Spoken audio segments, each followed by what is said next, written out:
Woohoo! Hey guys. What is up, everyone? And welcome, misfits, to tonight's Skeptic and Ranting. Is knowledge possible without the Christian God? Where tonight we're throwing a review party about a date. I was about to say a date. Oh my. About a debate with a presuppositional apologist and Shane the Skeptic. So come join James W. and myself, Amy Newman, as we pre-assume some fun.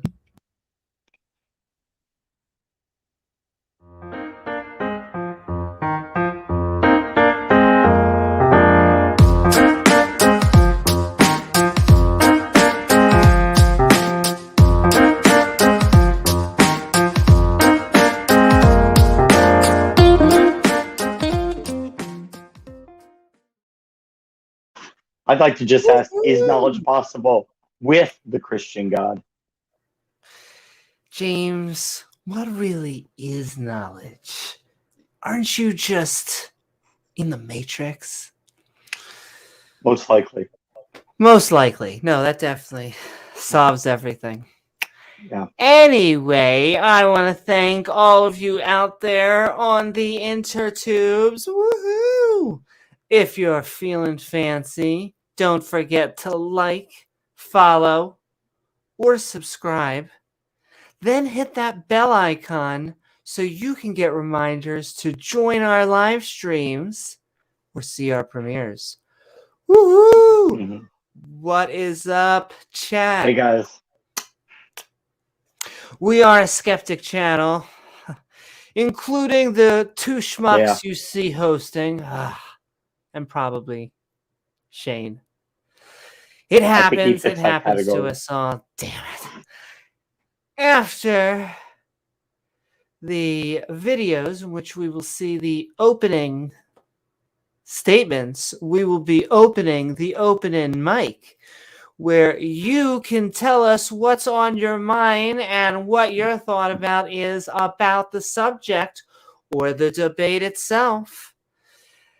We will allow everyone, of course, their own opening and closing statements. Atheist or theist, liberal or conservative, come as you are, just on the sheets. Always on the sheets. There are places on the flags, other places. Yeah. Jesus. Yeah. Anyway, we would also like to give a shout out to our Patreons who enable us to create our content and sponsor us to make this week's housekeeping. I'm Sam Harris, and this is our housekeeping, including awesome Patreons like other religions that outside the Abrahamic faith trigger them. KO Jam! Yeah. And also sending love to Oz from the Atheist Roundtable. Tango!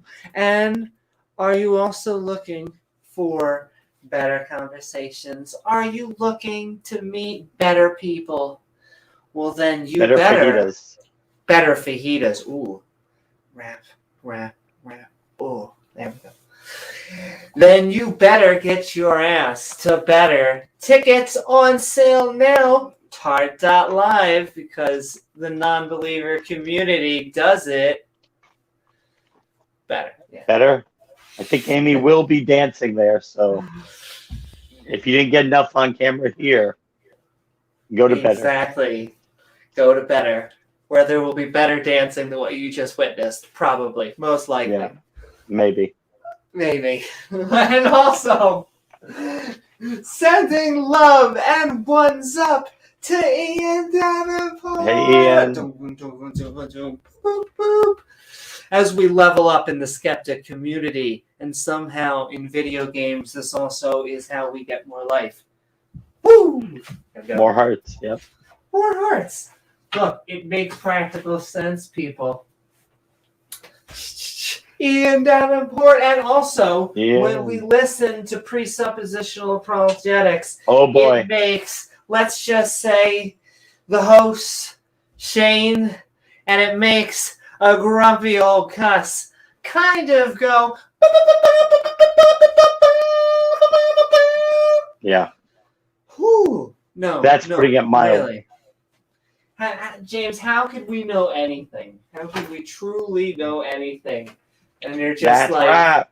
1 + 1 = 2 = Jesus. James, I think you worked it out. If we do the one, that's right, Newman. You on your way to hell?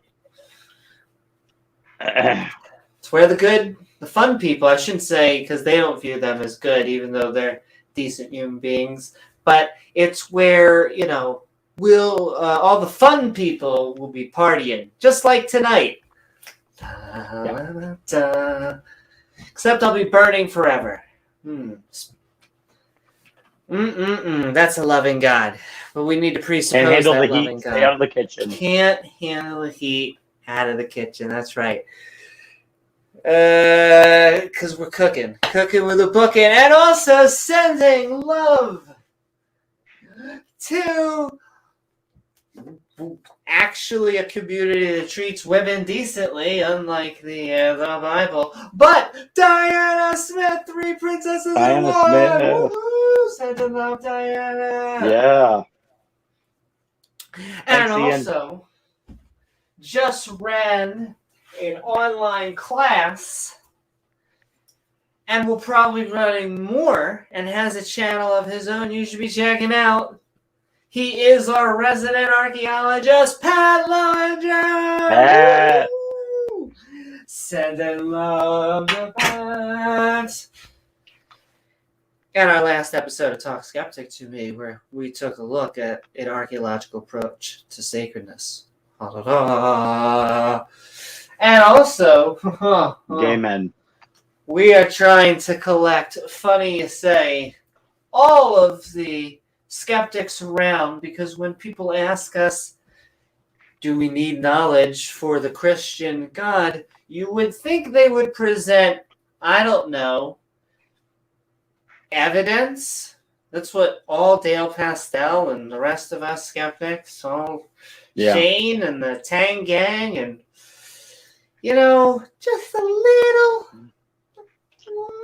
Funny you say that. That's what we're out of. We're sold out. Damn it. Did you check more evidence. Did you check in the back, James? It's on back order, Amy. Oh, it's on back. Damn it. You get it. You get it after you die. You get it after you fix your damn door.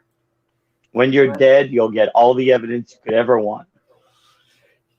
That's right. They also, I love how that works. It's like the veiled threat and the assumption that you can't empirically prove it wrong. So what are you going to do about it? And it's like, I don't know. It doesn't have empirical evidence. So not care about your veiled passive-aggressive threat. But thank you for wishing me to a place or for hellfire forever.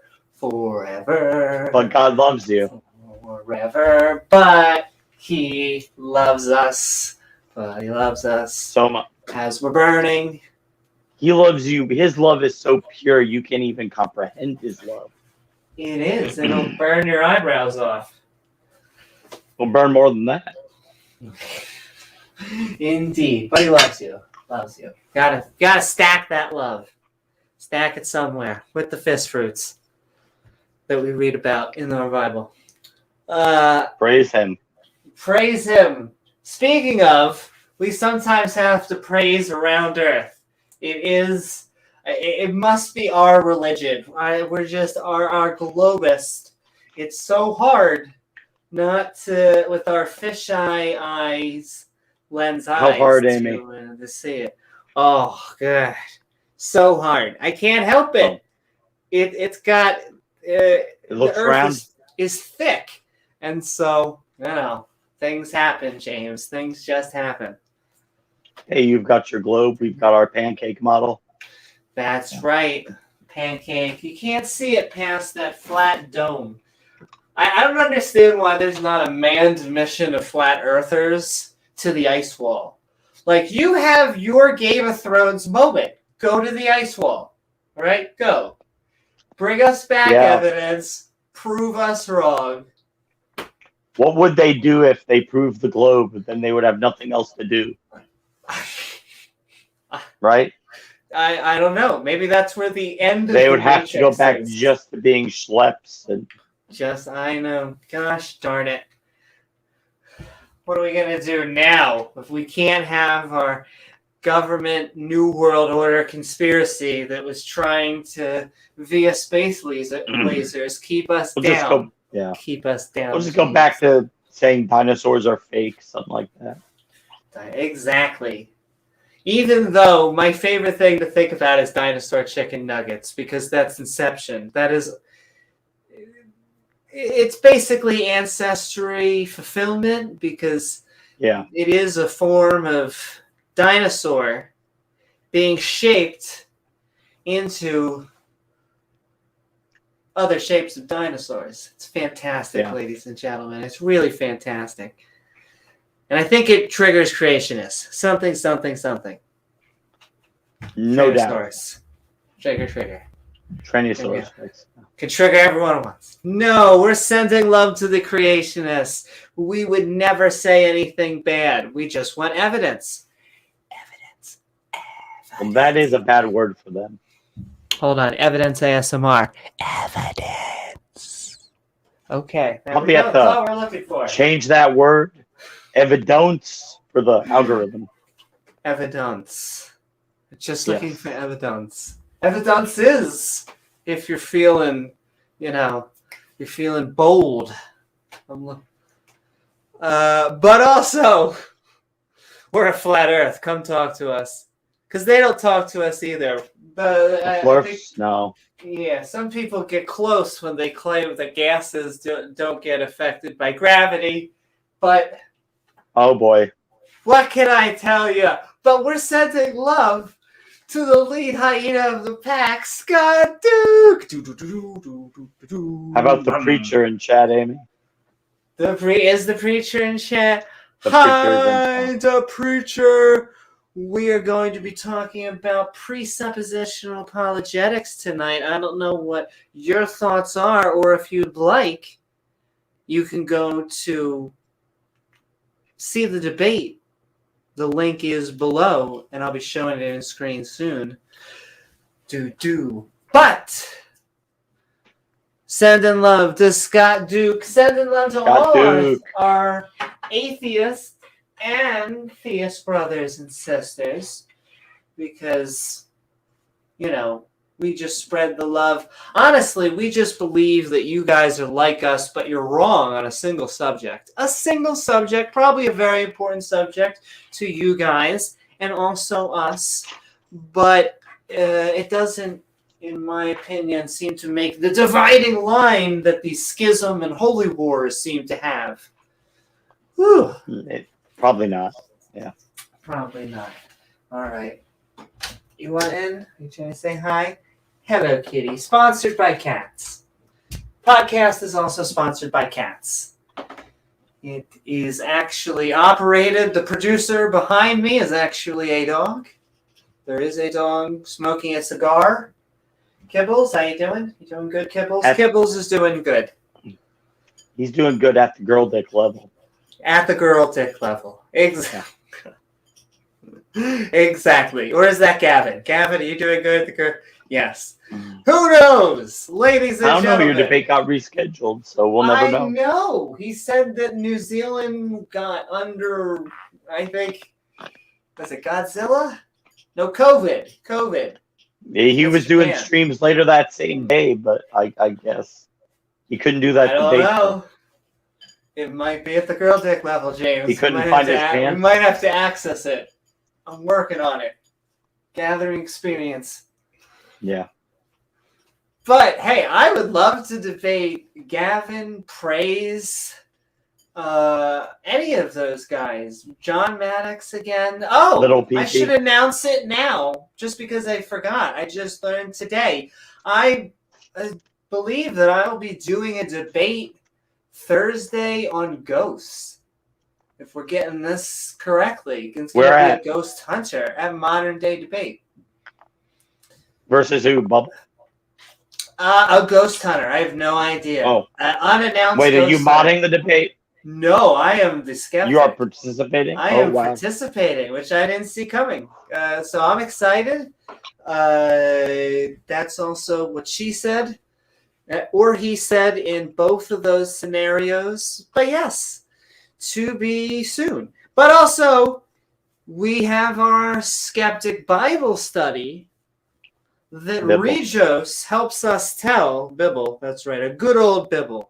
Good night, preacher. We would never make fun of the Bible. Good night, preacher. We would never, ever make fun of a book like this because it's chock full of just so much wisdom and woo. And you genocided who? Woo. Oh. Woo. Oh. A woo. Yes, that works. That works. I got scared for a second. I thought everybody got drowned. That'd be like a really mean thing to do. But you're right. There's really no evidence for that. So thank you, Regis. Yeah. And then, woohoo! And last, but certainly not least, ha ha ha, ha ha ha. Rachel Holland! Thank you, Rachel. I'm contractually obligated to finish the song. You don't like for this?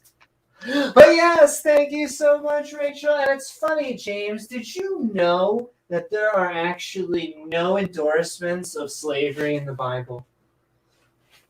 That's what somebody said. Look, I couldn't find slavery, even if I tried to look one or even, I don't know, 50 to 60 times referenced, in the first book or two. In the first few pages, practically, yeah. It's like the first thing God decided to do. Way more than I thought. Not even the stuff that, that you normally quote. Like we got Oz in the house. What is up, Oz? Ooh. And that's right. We are actually. Thank you to all of our Patreons. You enable us to make fun content. And you can find our Patreon page at patreon.com/Amy Newman. However,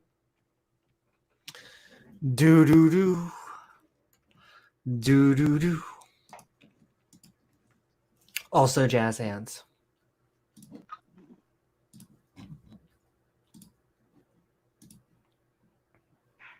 Also sending hearts to Oz, and I can't shield enough even here.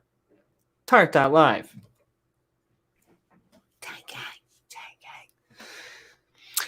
Is knowledge possible without the Christian God? Yes. And honestly, I have no idea where presuppositionalists get the balls to claim that we need a rabbi coming back from the dead to make sense of anything. Which is why I want to know how the Christian God helps me understand how much a chicken sandwich is at McDonald's. If I wanted to go up and wanted to find out, what would I need to do? Where would I need to go? Then how can I verify this information was true. Well, I could begin to look around until I saw signs. Heck, people were gathering near the signs. The movie? That too. Bad movie. Everything has to have a twist, James. Everything has to have a twist. And data began to appear. Data from Star Trek? Oh, that would be nice. That would be nice. In fact, it was like a little graphical interface, but printed before my eyes. Hamburgers, fries, and even changing to liquid with soda. The words chicken began to appear. However, there are many types. Regular, spicy, and even deluxe. Numbers that correspond to a currency system that I'm familiar with dangle before my eyes. I might just do it. I might just make my night spicy for $3.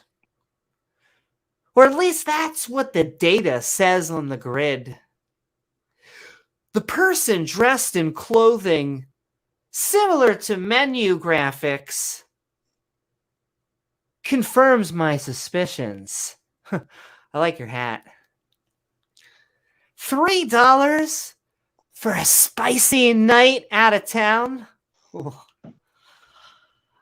I'll have to experiment to make sure. 1, 2, or $3? Pry from my cold, dead hands. Confirmation is achieved, and chicken unwraps straight into my mouth. Sweat burns from my cheeks. Jesus, my yoga teacher, seems nowhere to be found, which is good because this is going straight to my thighs. Oh. Now, nowhere in this rendition of me clogging my kidneys did a creator of the universe seem to appear. In fact, although this task seems mundane, it shows how we use logic every day. And it makes me begin to wonder how Zombie J-Man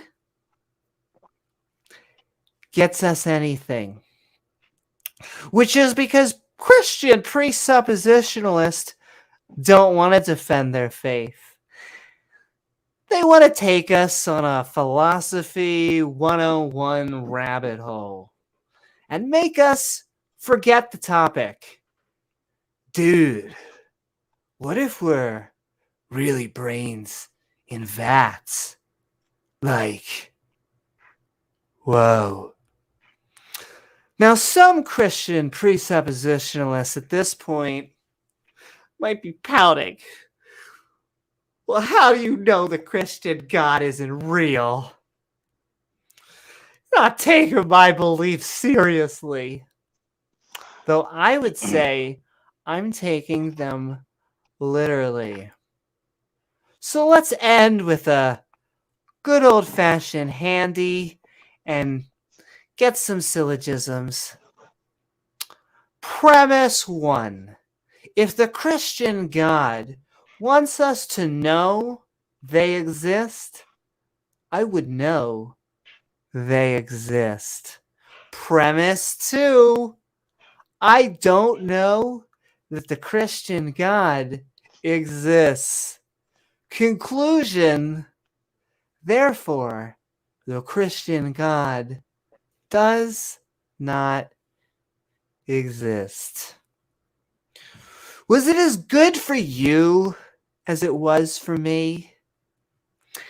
In fact, when someone makes the claim, is knowledge possible without the Christian God?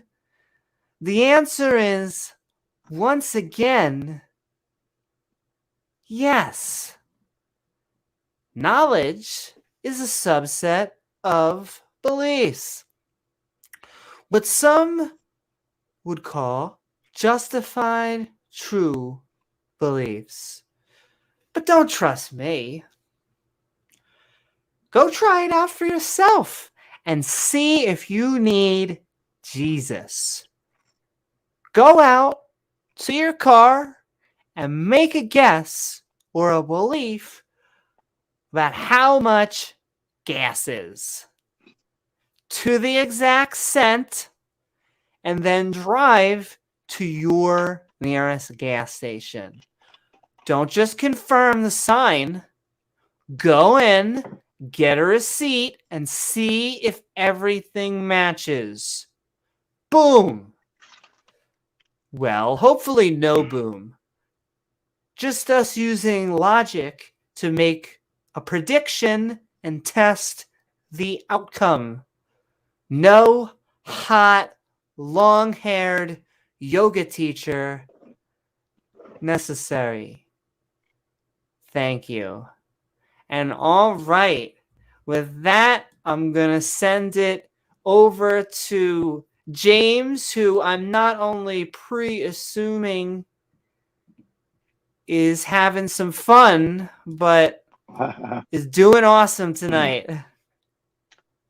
Hey guys, I'm not gonna really make a long opening statement. I'm recovering from a surgery, so I am just here for the fun, but my throat is a little sore from the breathing tube they stick down your neck. So, but I am still happy to be spending the night with you guys. So I am being nursed back to health by my wonderfully amazing, sweet girlfriend. She is taking good care of me. So thanks to Dawn. Woohoo! Thank you so very much, James and Dawn, for helping James recover. And all right, we are going to be switching into our open mic forecast soon. Woohoo! But we are going to get a view from both sides. So that we can, that's right. In fact, we'll be moving into the open mic where you can tell us your side, but we are going to get the presuppositional side as well as Shane's side before we review the debate in whole. Though, if you would like to see the debate, you could go both to Shane's channel right down below, and then the debate itself is right down there. So go check it out. Go check it out. And we are going to be reviewing Shane's opening statement on is knowledge possible without the Christian God. Well, it must be. Let the fun begin. Since the Christian God doesn't exist and we know things, then automatically we can go home, right? Exactly. I honestly, I don't know. Clearly, it's going to be a knockout where they just present a whole bunch of good evidence for Christianity. Oh. Yeah. I thought you were going to say word salads. But and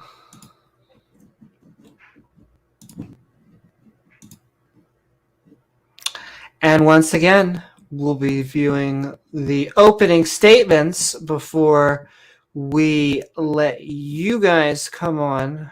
Link below for the full one. Today's debate covers the question of whether or not knowledge is dependent upon a fictional character from a popular religious text referred to in English as the Bible. To begin, we should probably establish, at least to some degree, what is meant by the attribution of the word knowledge within the topic. Since knowledge varies in categories such as descriptive, propositional, and ability knowledge, perhaps we should consider which of these types of knowledge is being referred to in the topic. If I ask a question such as, is growing plants possible without oxygen? You would likely infer that if in fact even a single form of plant life, such as moss, were demonstrated to grow independent of oxygen, the answer to the question would be yes. Even if someone were to demonstrate that some forms of plant life, such as avocado trees or grapevines, were not possible without oxygen, a person debating the affirmative of the topic, is plant life possible without oxygen, would win the debate by demonstrating one form of plant life which did exist independent of oxygen. So back to the categories of knowledge. I'll begin by demonstrating that I, an atheist, have at the very least the form of knowledge which is easiest to demonstrate possession of, and that is ability knowledge. A person cannot be said to be capable of doing something intentionally if they do not know how to do it.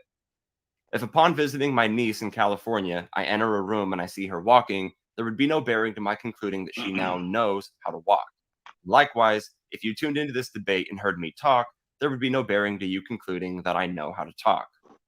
As it just so happens, I do know how to talk, and am providing the evidence that I possess this knowledge right now as I speak. So there you have it. I have knowledge without the Christian God. Boom. Well, let's be charitable here.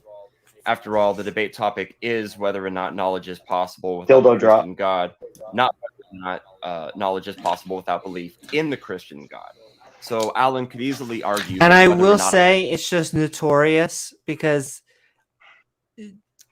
I'm trying to think how to best say this, is that I believe that a lot of skeptics, a lot of non-believers, we care about what it is that we think is true. We want to have a decent metric to figure out what is going on. And spoilers for any presuppositionalist, I feel like they never respond to anyone's actual beliefs. I don't think that he did so in the debate. I watched the debate. I thought it got, I liked it. I think it got spicy because as Shane points out, eventually, they just don't feel like honest interlocutors. It just feels like a game. But I'm actually glad that we get to see, like I said, Shane's worldview. And then I wish that we could ever get, spoiler alert, in a presuppositionalist, them to defend their worldview, which never seems to really happen. I don't think so. No matter how many times you can try to ask them or try to pin them. That's not on the script. But you'll be able to come on. I'm about to link the stream in chat so you can join us and say what you thought about the debate or the topic, or generally tacos is how we run the gambit. We are asking ourselves. We could actually get the Darth Dawkins script. I know. The actual script itself. Actual script. Which is basically his God. His God is his script. Well, I just don't get this game.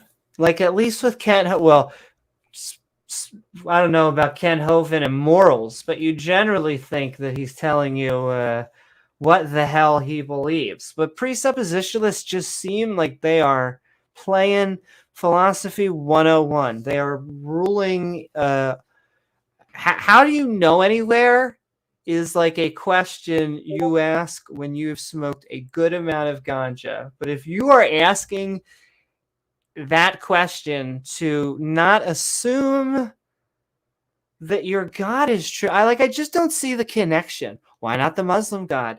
Why not the Jewish God? That's another thing I never got to bring up, is that I come from a tradition where we generally think that, Jesus was not. He was Jewish. Most Jews think, but they do not think that he was the Messiah. If you were to ask them, like the legend Lord the question where it ends in insanity, a lot of Jews might say, maybe he just was going a little. I'm not even saying that's my hypothesis. I'm just saying I come from a culture that if you ask them, like, hey, where does logic come from? And you're like, anything but Jesus, they'd be like, oh, no, that's good. But while you do it, go get me milk. But sure, Jesus. Oh, James got summoned to the depths of hell. We sometimes sell timeshares in hell, where we have a lovely view of the damned. But yeah, it just amazes me what actual frameworks they want to actually talk about, and they don't want to actually debate biblical scripture. And what is up? I see everybody out there in the chat. I see Iron, I see Bubble, and Ian, and Mac. I see, woohoo! Kid Bubble says, welcome, Bubble. Well, you're here, and James is back. I see Shay. What is up? That's true. I would view myself as both a skeptic and an atheist. In fact, I like to say I'm basically an agnostic, atheist, anti-theist, and all of those are because of my skepticism. I'd say they all have their foundations in them. So I couldn't agree more. And welcome. And we're about to, like I said, just go through 2 openings and then the open mic. I have any cases of knowledge independent of any belief in his God doesn't prove that my knowledge exists independently of his God. This kind of argument is fair, but it raises a heavy burden of proof on not just one, but 2 significant claims. The first being that the Christian God exists, and the second being that no presuppositionalists will ever provide evidence for that claim. I guess it's built in, but I just find the whole notion. But this is why there's like 2 groups of Christians that I think a vast majority of Christians dislike, and that would be, well, I would say the people who are asking for the what is it called, prosperity gospel, and then presuppositional apologists, because both groups don't feel honest. People just want you to be honest with them. That's all people want. That's where skepticism comes in. That's what the skeptics are basically saying. Knowledge is possible without the existence of this. And actually, Sup, in fact, send in a love. We do have a Twitch stream because we are on Facebook, YouTube, and Twitch. We are triple streaming, almost like that triple stream of waterfalls that made the. Excuse me. That made the cough. That made what is the guy of the Human Genome Project? I'm trying to remember, but he saw 3 waterfalls and went right onto his knees and confessed that Jesus was his Lord and Savior, which I really don't see the correlation there. But hey, why not? Also, Pat says, and what is up, Pat? Remember that Christianity is a narcissistic religious movement. So I just want to say, they hate it when I say this. But like, in my view, you could not get a better atypical blood cult, because it is the ritual human sacrifice of a dude. Like, you are killing a guy so that his blood will pay for the sins of your sacrifices generations ago. I mean, but hey, that's what the boss wants. You gonna fuck with the boss, Amy? That's what the boss wants. I know. He wants a sacrifice.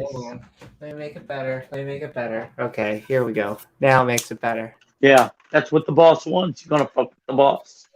Can't fuck with the boss. And I know they reframe it. They reframe it into like how beautiful it is and all this. But no, it's really just the mafia to an boss. outside, yeah, it really is. I don't know, Stockholm syndrome. Don't know what to call it.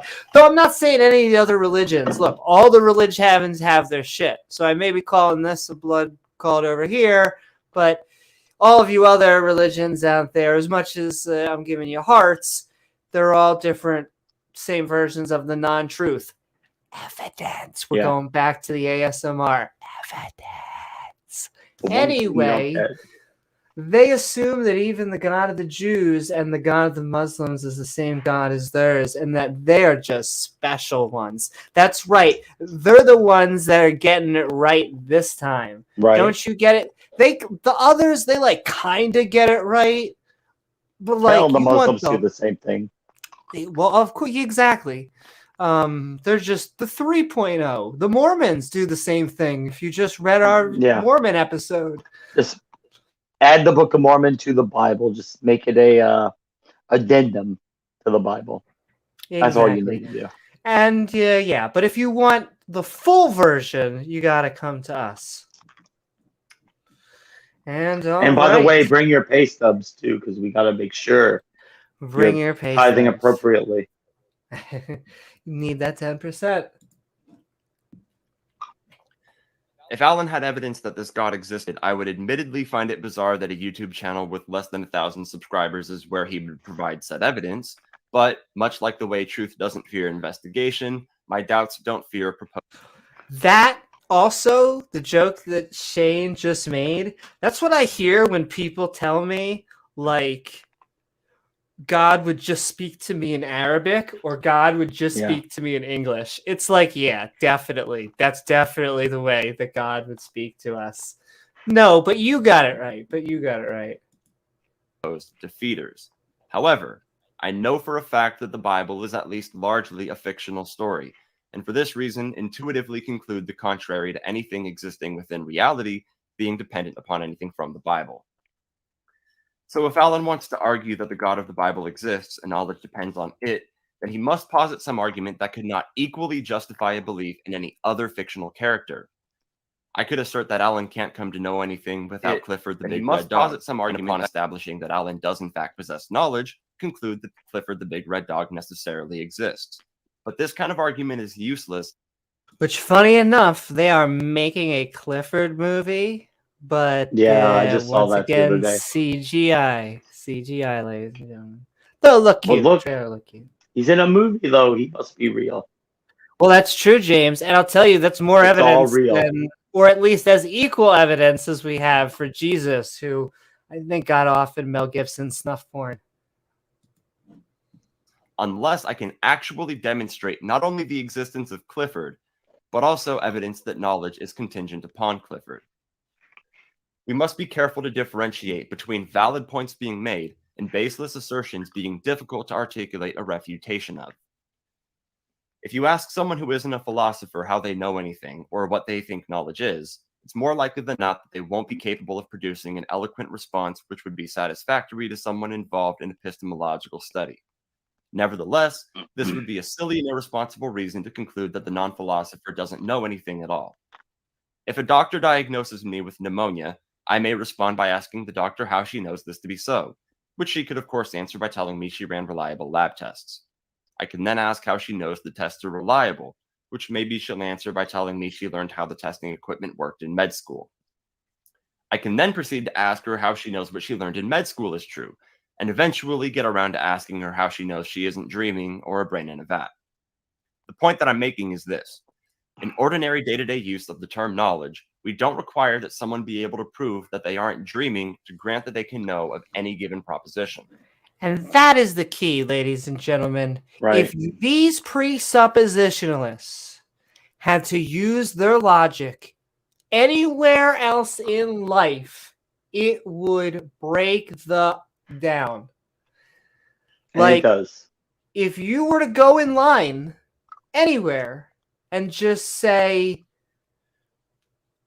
I need to get my photos done, any question,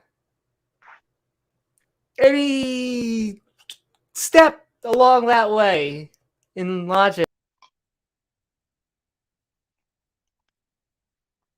I think we just lost Amy for a second, guys, but I'm sure that she will be right back momentarily. Woohoo! That was fun. Any step and there she is across back. that way, yeah, the Yahweh tried to take me out via browser. Any step along that way, you are not going to come across Jesus. Okay? There is nothing within... unless you go to Amy's yoga studio.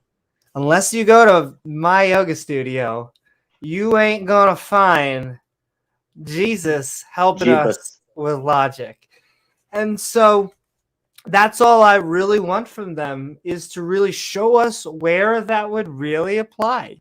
Like, walk me through an actual situation where us knowing Jesus really affects logic in any manner ever. And also, while we're watching the video, and I get the feeling once we listen to the opposing open statement, that's going to really draw the emotions flare. But keep on tagging comments at me, at Amy Newman. So Iron Charioteer wants to know how purgatory was also. Woo-hoo. And so it was fun. I will say purgatory was fun. Sometimes it's a nice break from selling timeshares in hell. Sometimes you just want to sit with the vending machine where it keeps on just forever falling down and you don't actually get it, but then you realize that you shouldn't be eating so many calories anyway. And so you're like, forever. What? Amy, are you hungry? Would you like some quail? Would you like some quail?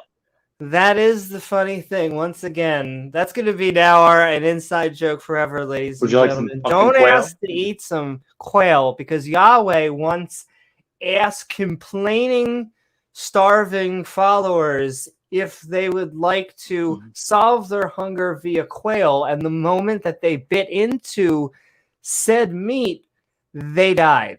So, loving God, ladies and gentlemen, that we're talking about. He apparently goes to therapy in part 2, but we don't see it yet. Yeah, a little bit. But Pat says, if you don't claim ultimate theological authority, we're the only ones who are right, your monotheistic system starts to crumble.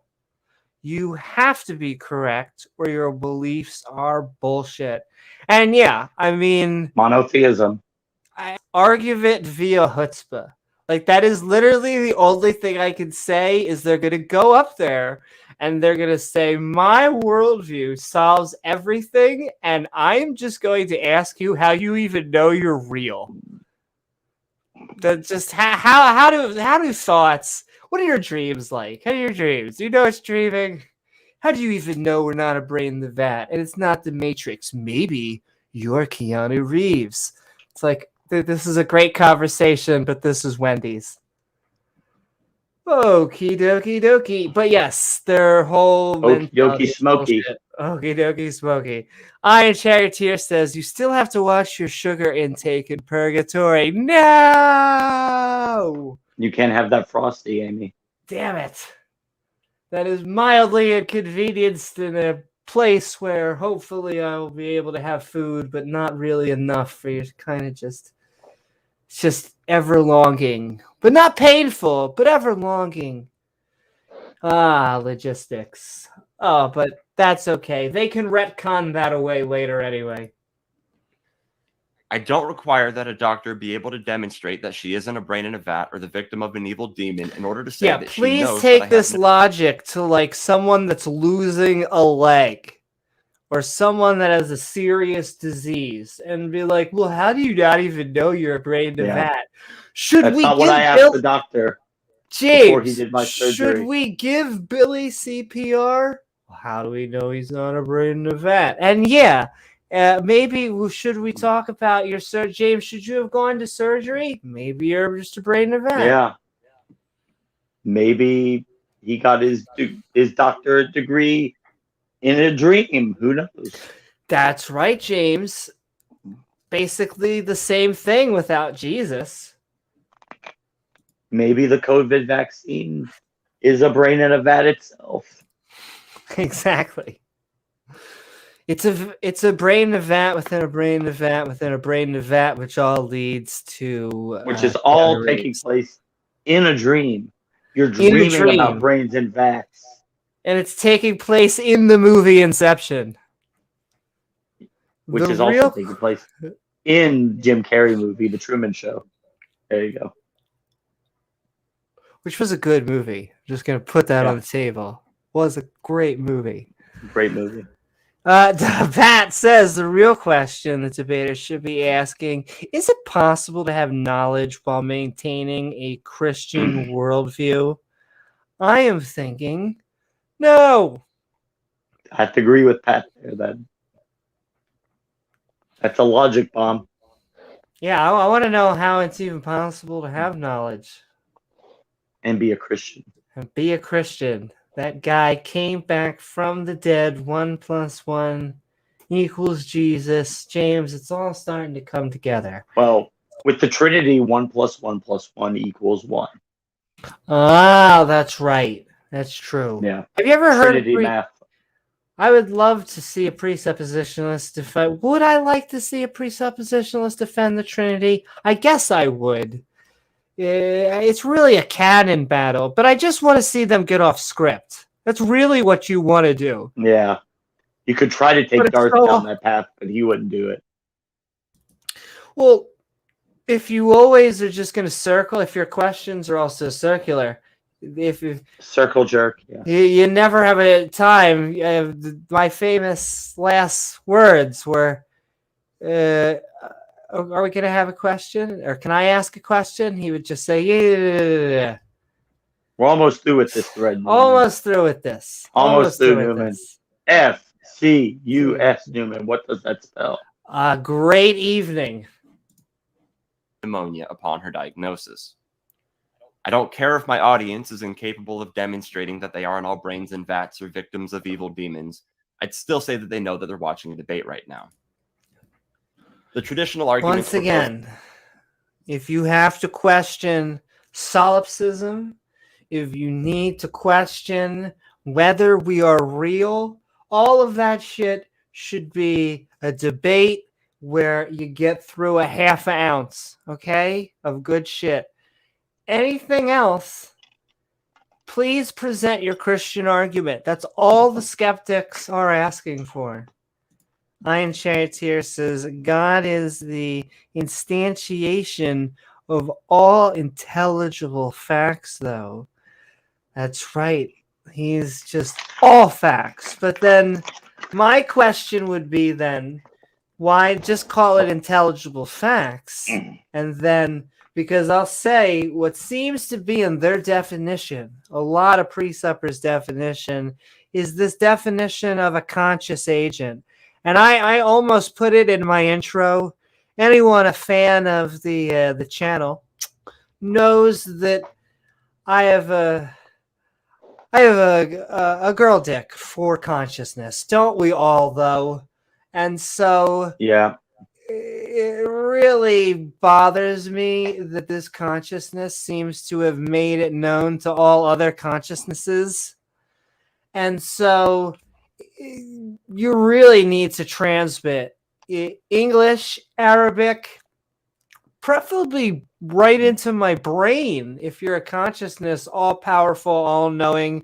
I talked to Richard. Shout out to a podcast. I just did Richard's podcast. Richard Menson, the guy who was on here, his podcast the other night.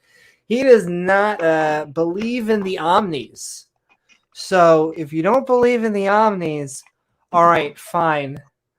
That can get you out of it. But if you believe in an omni God that is all-knowing and all-powerful and doesn't make me known of their presence, then they don't want me to know. That is the either they don't exist or they don't want me to know. I heard LVP has a girl there. Woohoo! That's right, baby. Don't we all? We're all searching for that, huh? And Sending love to Jason in the house and Farron. Yeah. Woo-hoo. Jason just helped us deal with Joseph Smith, the science seer. That's right. He was. We had two experts, I would say, in the with us. We had an ex-Mormon in Materialist Dan and a science advisor in Jason Torn out there, who I think that was a great episode. And Joseph Smith is so full of, let's just say, nonsense for those eating out there. Nom, nom, nom, nom, nom. But man, he's been to Taco Bell. He's been to Taco Bell. That's he is right. full of Taco Bell. Oh, baby. We have saved the plumpest for. But sending love to Leo Felius, who was just doing a debate against Ken Hovind. So sending love to Leo out there. In cosmology, yeah. He now shares two things, him and the court system both share something in common now. They both went up together against Ken Hovind. So isn't that great? Isn't that great, folks? Yeah. But sending love to everyone out there. I see Skywatcher and Chef Josh and Mac the Human and everyone out there. Doc Fearsome. Woohoo! Sending love as you join us all. We are asking the question, is knowledge possible without the Christian God? Shane is about to wrap up his opening statement, where you can find his channel right below, and you're going to be able to find the full debate tonight right there. But we are going to listen to the opening statement of a presuppositionalist before we bump into the open mic. So let's head back into fun. That we can't have any knowledge have been dependent on a definition of knowledge which requires certainty. Since such definitions of knowledge are so vulnerable to skepticism, definitions of knowledge which require certainty have been abandoned by virtually all epistemologists. But for context, the arguments tend to go something like this. Premise 1, knowledge requires certainty. Premise 2, we cannot be certain of anything. Conclusion, we cannot know anything. As it's been explained by René Descartes' Cogito, I think, therefore I am, anyone can be certain of at least one proposition, that is, that they exist. So the second premise is flawed. Which is one of my presuppositions. I do think that humans have presuppositions. The goal, as a skeptic, which seems to be the theme of the night, is to have as few presuppositions as possible, to discover what ones we have, to whittle down as many unnecessary presuppositions as possible so that we can get to truth claims. It's Occam's razor. Occam's razor. The fewest assumptions, yeah. Oh my, it's getting spicy. Pat's saying, Iron Charioteer is a complete fraud. That's a bronze chariot, not iron. Uh-oh, we're going to have to test it against a real god. Dueling chariot. If Theus could just quickly just come in and bring us a god so that we could test it, we would love that. It would be fast. Won't even hurt. That was on Standing for Truth, right, Amy? Leo's debate with Ken? Yes, it was. I do believe it was on Standing for Truth. I should talk with Standing for Truth, see if I can do a debate on there. That would be fun. Or get Leo debate on here. That would be fun. Or get Shane. Shane, you are officially invited on Debate Me, brah. We need to line up a whole bunch more. We've already got Jason one lined up with Jason and Pat want to be against flood topic, global flood specifically, and we do need to now set up the one with Mark. So that will be fun. And Mark and who? Biblical. Right. Win, I think, or is my nickname Dick the Win. is for what is your response to that guy? Sending heart to you. What is your response? To Feel free. Come on and give me a response any day. Sounds hot. Yo, what is up, Organic Jerk? We are talking, is knowledge possible without a Christian God? The premise is also flawed given the context sensitivity of the word knowledge. You may be said to know that the Nile River flows through Egypt, but do you know this to the same degree that you know that you exist? Obviously not. In fact, we can probably think of some other propositions that you know which are less certain than your existence, but are also more certain than your knowledge of the location of the Nile River. This brings me to one of the most fundamentally important parts of this discussion, and that is my theory of propositional knowledge.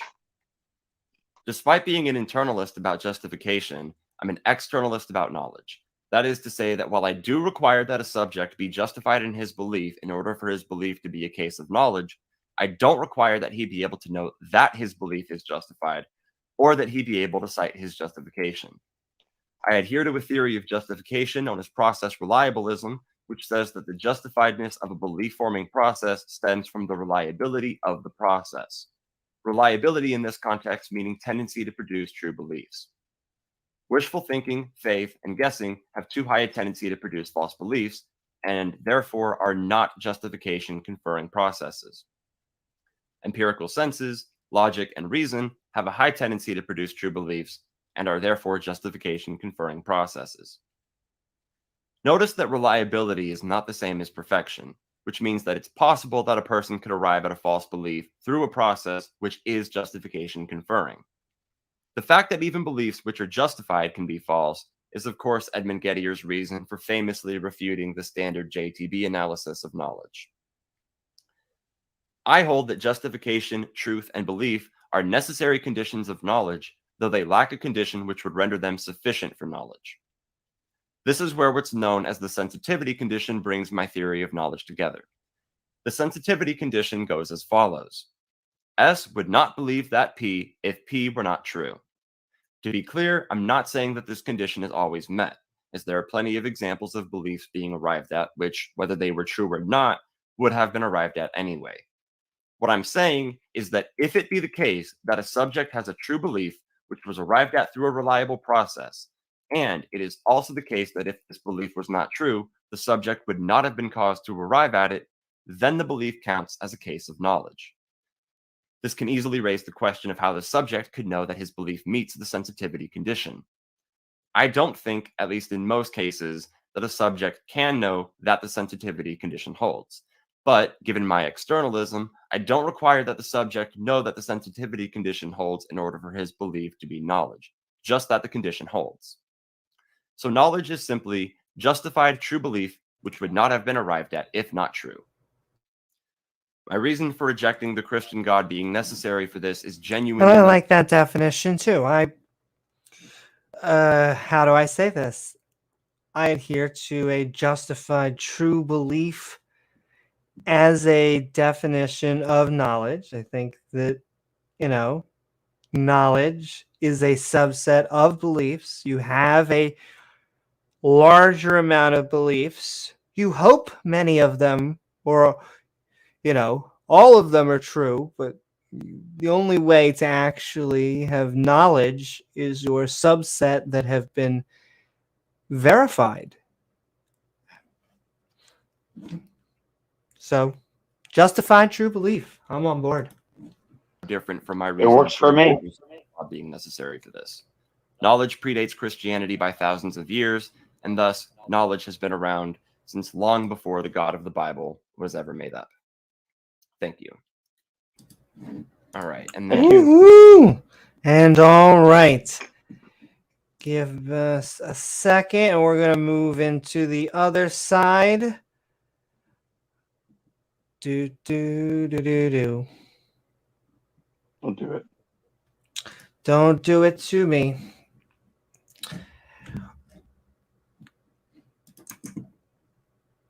Boop. Badoop. Into it. All right, starting the timer now. Thanks everybody for. And all right, so I am going to actually say before we begin, I'm going to be getting ready to send the link into chat because I get the feeling that after his opening statement, it will want to draw some, let's say, thoughts, feelings, and one-liners. So keep on tagging me with anything you want to be read or shown on screen at Amy Newman. But after this gentleman's opening statement, we're going to be switching into open mic. And so if you want to see the full debate, you're going to actually have to go to the link below. But sending love, if you just joined us, we are watching Is Knowledge Possible Without the Christian God? Having a review party as we're having some fun. And here is the presuppositionalist side. I can't wait. I can't. I know exactly. Listening in. Thanks so much, Shane, for agreeing to debate this very important topic. Actually, please note this is not a MAGA hat. I'd just like to point that out to everybody. It's a little bit of a head fake. It's kind of fun to wear it out on the street and people do double takes like, oh. And I hate to pause this short, but if you just read it, it says his hat says "Make America Puritan Again." So the first time that I saw this debate, pagan, that would be funny. The first time that I saw this debate, I just let it go, but I rewatched the opening statements right before and really thought about it. And man, I mean, he's saying make America back to the 17th, 18th century, back when we were having the witch trials, yeah. Yeah, like, so if you don't know what's on his hat, it sounds like, oh, he's just trying to troll people, which is his. It sounds wholesome. It sounds wholesome, but it's really not as wholesome. It's even worse as he thinks it is. Yeah. It really is kind of worse. It's worse. Yeah. But good attempt at, like I said, being wholesome. Exactly, Pat. Not what I was hoping for, because I'm not one of those guys. Anyway, just like to say glory to the Lord Jesus Christ, who is the way, the truth, and the life. Glory hole. It is my privilege to interact with Shane today and set before all the viewers a true knowledge of God's mystery, that is Christ himself, in whom are hidden all the treasures of wisdom and knowledge. As the book Did you hide him in there, Amy? I was going to say, where's he hiding except for my yoga class? That's all I want to know. But here we go. We got some scripture. Let's break it. Give instruction to a wise man, and he'll become still wiser. Teach a righteous person, and he will increase his insight. The fear of Yahweh is the beginning of wisdom, and the knowledge of... The fear of Yahweh. That's scripture. Is the beginning of wisdom. Yeah. Wow. So logic via... backhand. You have to fear God first. The bad, James, yeah. I'm about to learn you some knowledge. Don't fuck with the boss. Let me tell you. Don't fuck with the boss. I think this is beautiful. They're like, oh my God, did you hear my first two statements? And now you fear God. No. Okay, whatever. Yeah. The Holy One is understanding, and that's what we're talking about today. Now, I'd like to begin with a brief word about how I intend to go about this debate today. Sometimes debates, maybe they conform a little bit too rigorously sometimes to what somebody might call a formal rule of debate, and so I like to try to ask as many questions as possible and try to examine things as much as possible. He likes to we're just going to go straight into any, if I have time, going to interact with Shane's opening statement, even though I do have some partial notes written out here. Now, the words I read earlier, that's actually the answer to the question before we even start this debate, the question that plagues people, the question about knowledge, the question about how we know stuff. This universe belongs to its creator, and his name is Jesus Christ. What the hell? And also, why do they always have to have this deity taking ownership? Like, this is his universe. He is taking ownership. That's what Ken Hovind says. That's what Hovind says. God made the world. He can destroy it if he wants to.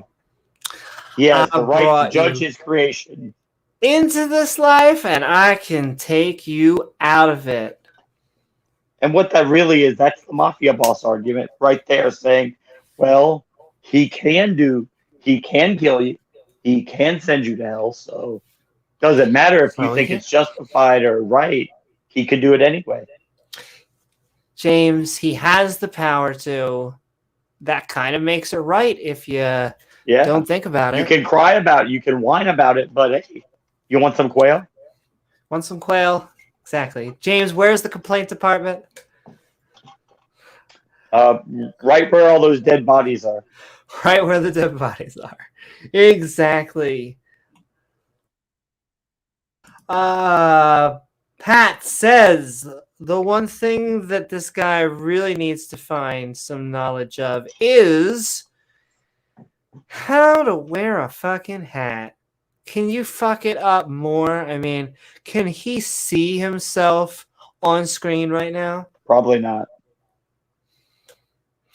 Yes. It's not good. He needs some Amy accessorization. Well, you gotta look, if you're gonna show it off, okay? But or send if you're going love. to do a debate I'm sending love from and his shirt also says abolitionist. Yeah, love God yet fear him. It really is. I dislike. It is one of those things where it is a reinterpretation, because when I ask why it's okay to do a human sacrifice, I normally get, Amy, you don't understand. It wasn't any sacrifice. He was the perfect sacrifice. Oh, who said so? Well, and it's like, he did. I don't get how that would make it ever better.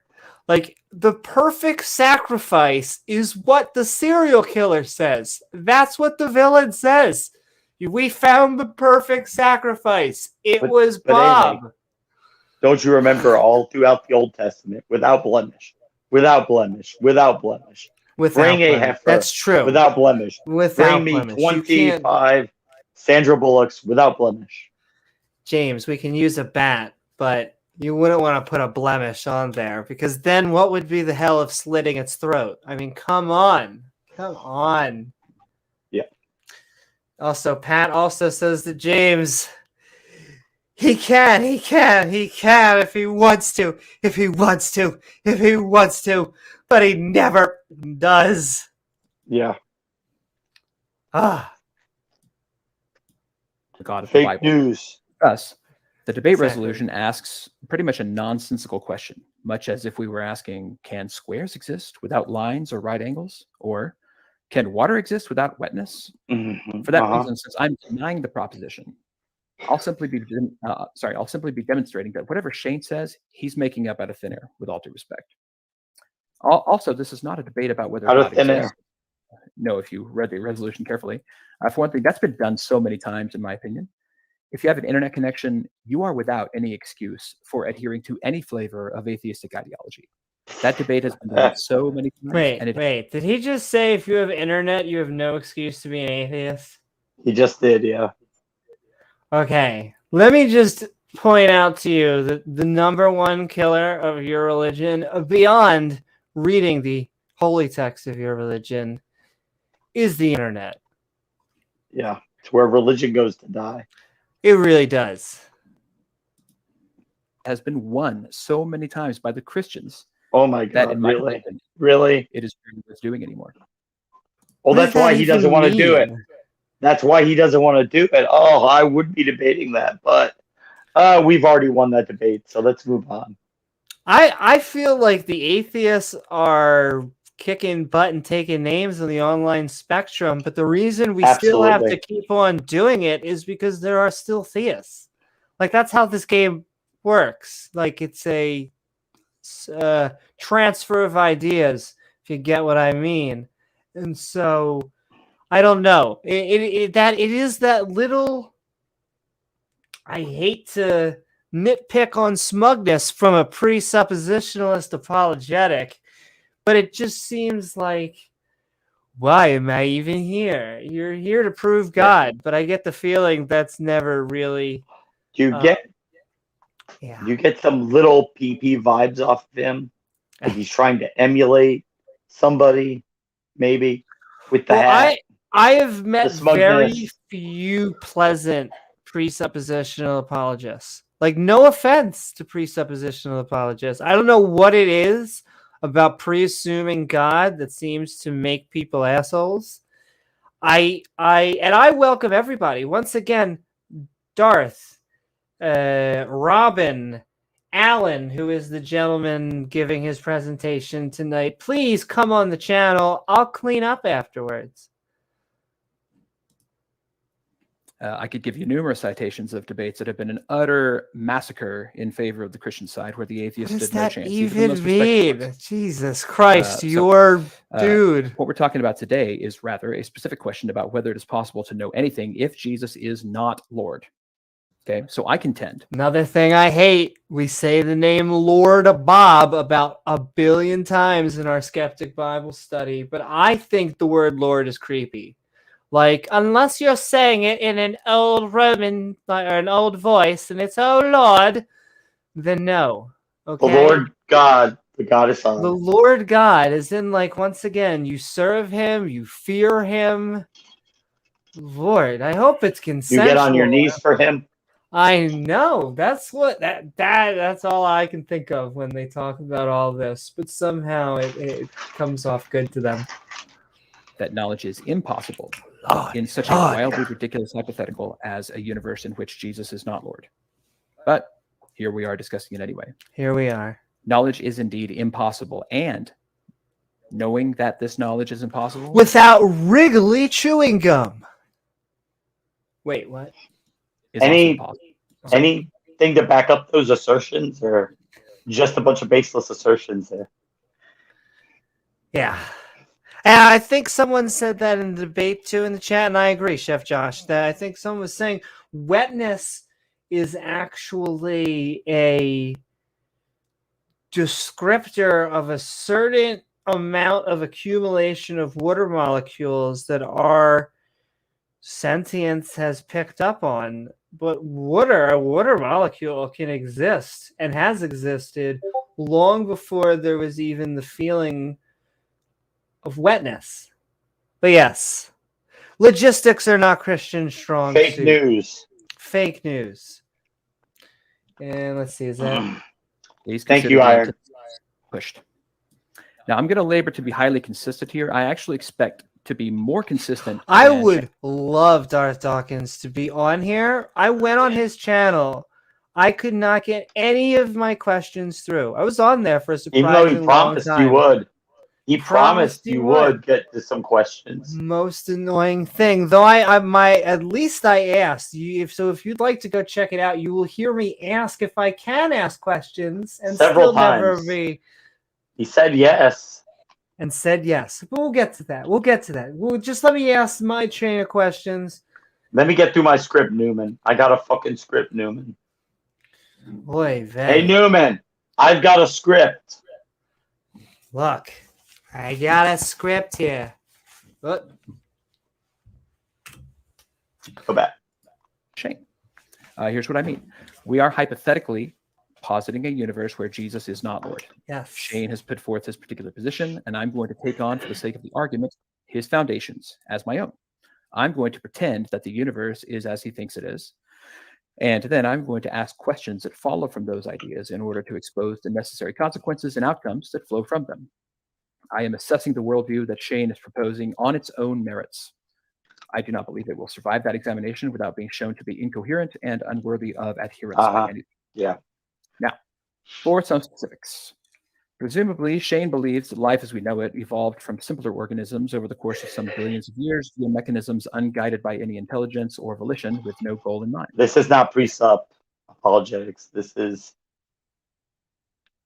a stupid intelligent design argument. And I will say, in fairness, this is the most he talks about Christianity for basically the entire debate. And most of the actual back and forth is him not dealing with Shane's worldview and just going, well, how do you not know you're not a brain of vat? How do you know you're real? How do you know anything It's like, you're right. So yeah, this is the most he talks about Christianity. And then he just basically goes into philosophy 101 cock block, which is what all of the presuppositionalists do. And you could find out more at the full debate below. So we have every reason to employ the so-called evolutionary argument against naturalism, as it casts serious doubt on the reliability of our cognitive faculties. If this idea of evolution or any similar idea of evolution is true. Oh lordy, and you were so right, James. You were like a bloodhound. You could just sniff it. You were like, you could feel the Here comes idea the argument. bullshit. And Intelligent here comes design coming. evolution. Yeah. Whew. And therefore, naturalism or materialism, since the idea of naturalism was thought of by human minds, which are, according to this argument, because that's all we've ever seen. Also, I'd like to point out the Bible was written by human minds, and I further make the claim it was not inspired by God's, because I can look at the Bible and it gets so many things wrong. Does it get one or two things right? Yes. Is one or two things a level of extraordinary evidence for inspired by God? Clock. No, it's actually evidence in the opposite direction. It's evidence that just like a human, it gets kind of some things right and a lot of things wrong. Evidence. Yeah. Essentially. So let's think about it a different way. If if life as we know it did indeed evolve from lower organisms like amoeba and another thing, and I let this language go sometimes because I understand it. You could say about us having a lower amount of genetic information going higher, but they just love putting where that hierarchy is. We're here and those dumb other animals are down here. Don't you forget it. And you're saying we evolved from that? So if we evolved from them, how do we know what we know is what we know is true?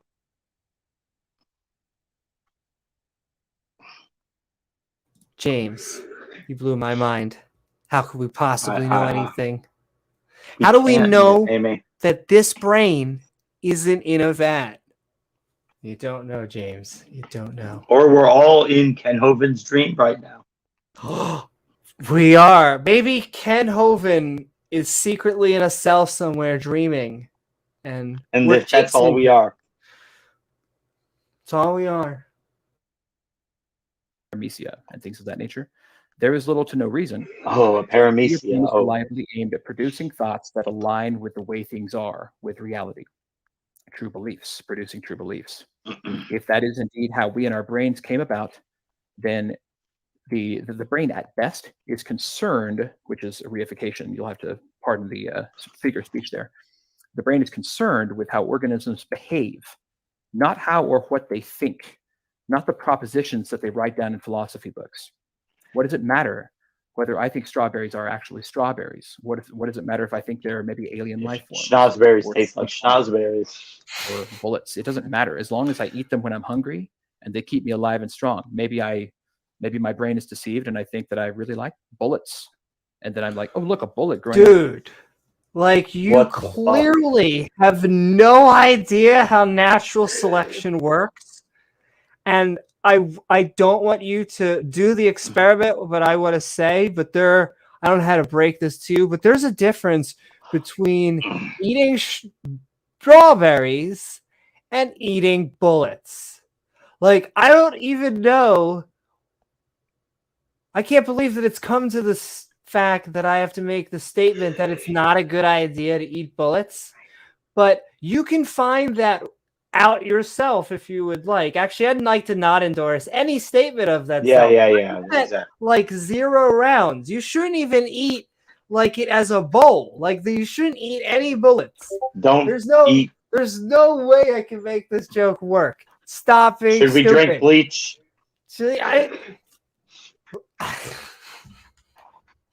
But it really is like the level But it kills of the like, coronavirus, Amy. Look, it kills the corona. Can't we just drink it? but it is the level of sophistication that we have to deal with. Like, we have to go the hypothetical. There is a bowl of strawberries and a bowl of bullets. Which do you think will find us more nourishment, and how do you think we can find that out? Which will it come from, the Bible or science? Also, I guess that just goes to my natural selection joke. In fact, if I had to theme the last 5 minutes of everything I was just saying, it would be natural selection. Ain't she a bitch? That question, I eat it. I mean, obviously it doesn't explode, but I don't know anything about bullets. I'm just a brain. I don't know. I mean, I just evolved from pots. So I don't know. How can we know? The point is that my thoughts don't necessarily have any connection with the reality of the thing. So I eat the strawberry, I survive because it conferred benefit to me, and I go on. I stay alive long enough to pass on my genes to the next generation of children that I will father. Okay. Whether I thought all along that those were bullets or CD-ROMs or whatever, it does not matter in this life. What? All that mattered is that I behaved in such a way as to keep me alive. Now, during Shane's presentation, he said a lot of things that rely on sense perception.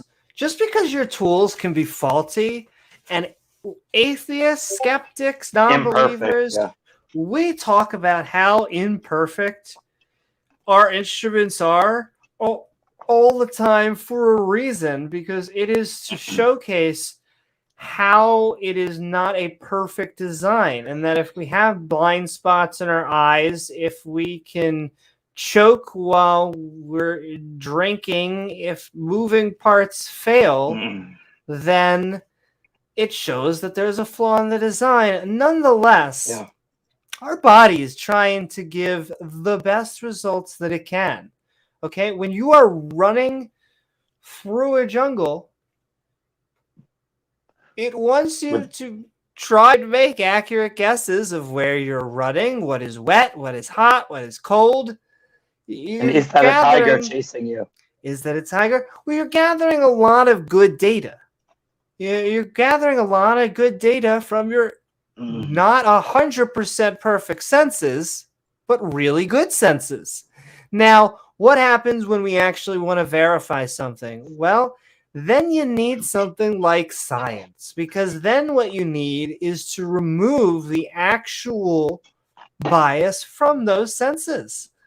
But that doesn't mean that, when you're just walking and there's a canopy that brushes in front of your eyes, you don't need to go, oh man, I need to open my Bible to figure out. You use your arm and you brush the trees, which is out of the way. Which is why one eyewitness statement for something unusual is not very good. So, because one person's senses might not be super reliable. If you have a lot of eyewitnesses, that makes it a lot more reliable. Exactly. Well, you can get stronger. You can have eyewitness testimony. You can have strong eyewitness testimony where you have all these people. You can then have empirical and say there was a film camera of, of the actual situation.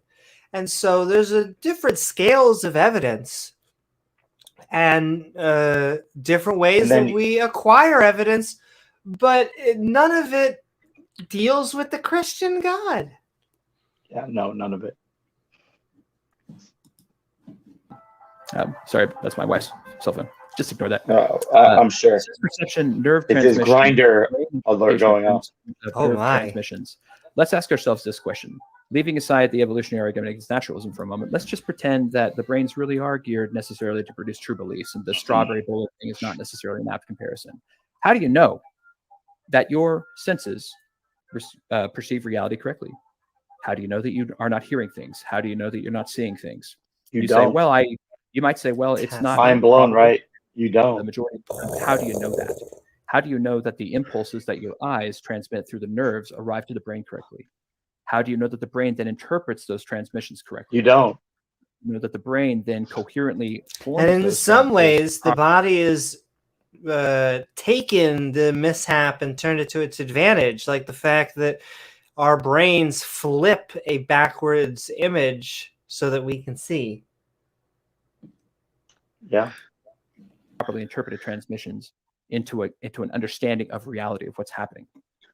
Essentially, if the universe is a materialistic universe, if Jesus is not Lord, there's no reason to think that our brains are anything else than factories that produce chemical reactions, and that's it. Well, that's what they are in one sense. Yeah, they set it up as if, oh man, we're just a chemical factory. Boo-hoo. It's amazing. Why do they put down like how fantastic, how amazing it is, the human experience is? I know. These chemicals in our brains do some amazing shit. It does amazing shit, and it works. What is up, Brian Stevens? And yes, this is basically solipsis, just, how do you even know anything's real? And it's like, sir, this is Taco Bell. I don't know what to say. And you just ate like 4 crunch wraps. That's right. Probably be heading to the bathroom. That's right. Sending love in. That's right. We are handing out all the bibbles. There used to be a time in Amy's bag. I used to take Bibles. I used to take Bibles from hotels. Used to get around in hotels enough. Good times. Woohoo! Sending love to everyone, and Brian Stevens and X Music. Hey, Brian, X Music. Even if brains do exist, which also you can't prove. Speaking of which, oh my lordy! I like how he just sneaks that in, just like a little, and you can't prove it anyway. You can't prove it, but you can prove God. Right? Hard solipsism, just so you know. Thank you. You're ruining Scrabble. No. Iron Charioteer says, in order to verify something, you need to pray. Oh, right. That's right. It's how you get down to things. Well, it says in the Bible, right, James, that if 2 people pray for something, it'll happen. Exactly. That's how it works, I think. That's how it works. It did say that, but according to the Christians, we can't just read something and think that that's what it means. You can't just look. You can't just see slavery and then think, oh, well, God endorses it then. Well, if James, he's telling you exactly how to do it. You're just using your eyes to read those words on the page. So how do you even know that that's really the Bible? God has to dick them into your heart. Exactly. Slowly, too. Another impossibility to provide any reason to believe. But wait, there's more? Thinking is the idea that there is an external reality out there. Your senses perceive something, so you say, so you think. That very went full solipsis. No, our senses do deceive us, even as no external reality at times. So the question is, how often? Well, there's not. When solipsists throw a party, we're all invited. A way to know that. What if they're deceiving us all the time? Would there be a way to know that? No, there would not be. And Shane, what I believe, well, I'll get to that in a second. So we have to ask, how does the external reality that we think exists actually exist? How do we know that? How do we know that other people exist? How do we know that science? We don't have absolute knowledge, but we have pretty good indications. And if that's the best we can get, and if you don't like that, too bad. Supple Run. And yeah, I will say, we have actually pretty good tools. We have pretty good technology, medicine, sophisticated tools that generations ago would have begged for. We truly know things. People joke about the weather. We actually know the weather to a decent degree. We definitely need to learn a lot more, and the more we learn, sometimes the more holes that just fills that we need to learn even more stuff. But to say that we haven't learned anything the past 2,000 years is just silliness. We know a great amount, and that's why you take your car to a car place, unless you know car stuff. But generally speaking, you take your problems and issues to people with expertise.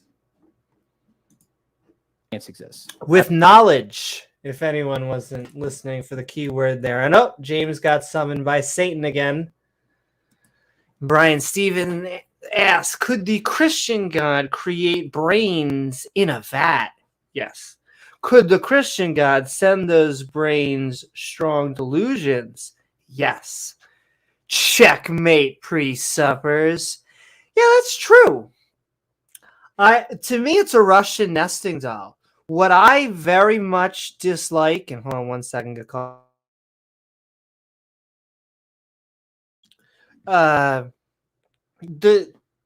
There's a lot of computer scientists that love to talk about the fact that we may be in a virtual reality. I am not a big fan of that concept, yet I know I can't prove it wrong. I know a lot of people like to talk about it because it's the hot thing, and we are in the computer age, and we're to me, though, the linchpin, even if we were in a simulation or we were brains and vats, is that first of all, there would have to be a base reality.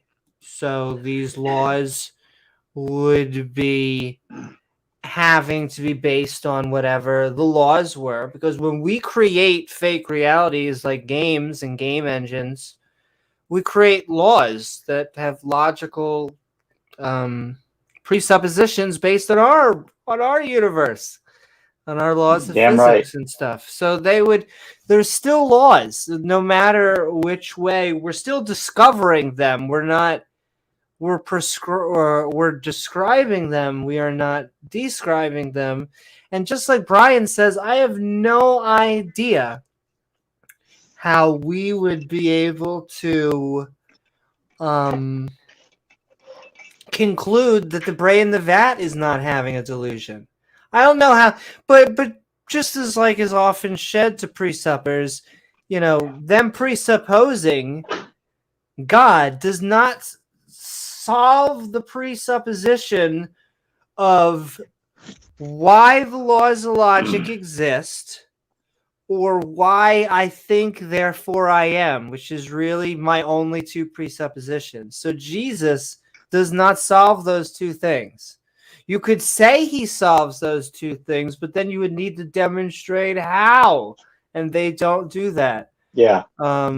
It's bait and switch. It's a bait and switch. But yes, we're about to be switching into the open mic and in a second. What's that? I was just want to tell Iron that it was everything I hoped for and more. Oh, it's great. You're sleeping with your fathers, whatever that means. Thank you, Jewish just like religion. the Garden of Eden. Oh, baby. That's right. Incest is what, Amy? Incest is wincest, baby. And Pat says, praise God. Hey, that's how they did it, right? That's the only way you could have gotten through. They had to do it twice. Ken opened, it was good. You had to do it once after Adam and Eve. You had to do it again after Noah. Yeah. Lots of wincest. And then they declared it was wrong. Like a few chapters later. Yeah. After they did it.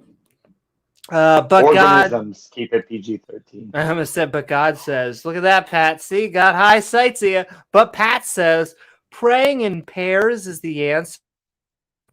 My wife and I were praying for stimulus orgasms the other night, and at least one. Does that say organisms? He did. He's trying to keep it PG-13. Oh wow. That's okay. My brain's there. And at least one of our prayers got answered.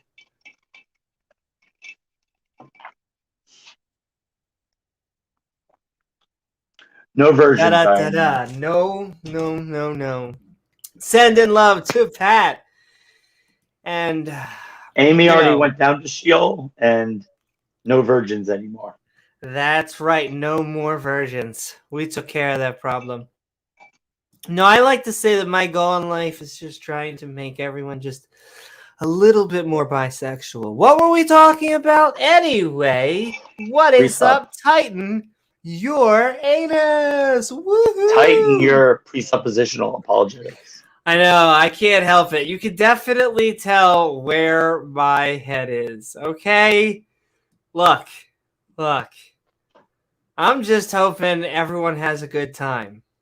Or at least half, I guess. Woohoo! And okay, we're almost at the end of his opening, even though he's sneaking in his presuppositional apologetics in, like, right at the end. But okay, Bullshit Jesus. apologetics. How do we know that we're doing a debate right now? How do we know that elements and tools and molecules and compounds exist? We don't know that. Like, whoa, hold on. Let me roll it. Okay. But if we presuppose God, then we can know that those all exist. Wow. But James, how do we even know that, like, we're having a debate right now? I shouldn't be even sending hate towards pot smokers, because I feel like maybe there has to be an amount, though, where all of the is Jesus possible without the Christian God will start to make sense. Yeah. I will say it's true. It's always on my mind. At least a little bit. And you know, James, we used to talk about it. Where would if you had to have a all-knowing, all-seeing creator up there, I feel like, what is your all-knowing being, James? I think it's going to be that posterior in the sky, right? Yeah, I would think so. Where all possibility and all knowledge of what is possible and true and good and holy would come from. Yes. And I'm not saying the all-knowing, all-seeing posterior in the sky, all good. Yeah, I wasn't going to say he's not that. The anus. He wouldn't tell a lie. Praise Titan. Titan would not tell a lie, no. Bless you, Amy. Thank you. Spaghetti monster, bless. Spaghetti monster. May his noodly appendage touch you. Memory. How do we know that we have experienced what we remember experiencing? My. And how do we know whether those memories correspond to the memories of the other people that you think that you've encountered? How do you know that you're reading what they wrote down and you're listening to what you think they said? I guess you wouldn't, man. Like, dude, whoa, super, like, wow. But see, I hate this stuff. It is presuppositionalism, is just trying to take you on as many philosophy questions as possible so you forget what the topic was. Stop. It's Christian God. How much does a movie theater ticket cost? Is it going to rain tomorrow? How do you make a proper pot pie? None of those questions have to do with Jesus. Spoiler alert.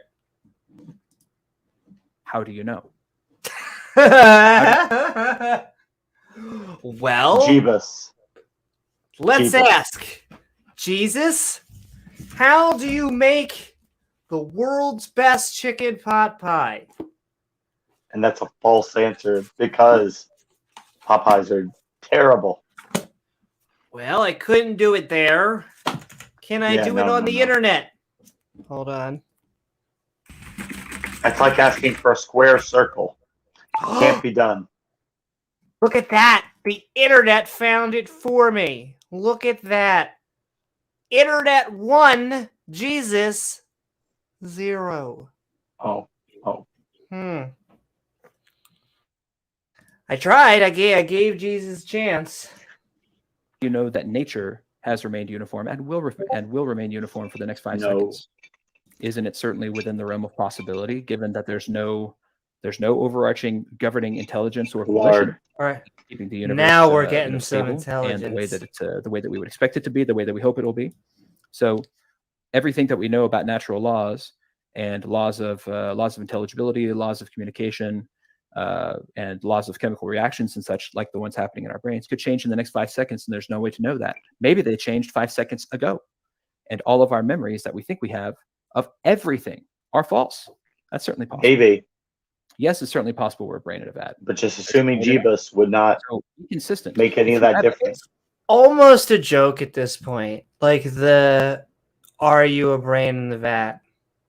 They bring it up so much that it's like, we get it. That's all they have, really. Solipsism. Solipsism equals Jesus. It really is that. Yeah. You ask for evidence that Jesus is Lord. Well, I simply ask for evidence about all these confident assertions that you've made. You've talked about, Shane's talked about ability, knowledge, doing something. Because they don't have evidence that Jesus is Lord. So, you don't have evidence for your stuff. So as to transport himself physically around. How does he know that space exists in which to move?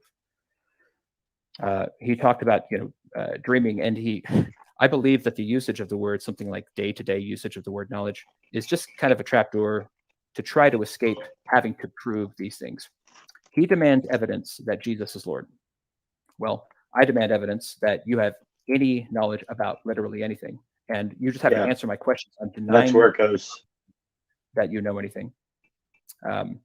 The thing is, I just don't think that you're asking the questions deeply enough. You're not examining, Shane is not examining his own ideas closely enough, not asking the same questions of all his beliefs that he is asking of some. Literally asking, how do you even know you're real? How do you even know you're in a debate? How do you even know that you are talking to a human? How do we even... You know you're not a chicken pot pie. How do you know you're not a chicken? Oh, guys, we lost Amy again. I'm sure that she will be right back. She just got summoned back to Sheol, as I just was. Now she will be. How was Sheol, Amy? Damn you, Satan. Yeah, it was good, but they ran out of the... I normally like breasts, and they only had thighs, but... I dealt with it anyway. They had no lube.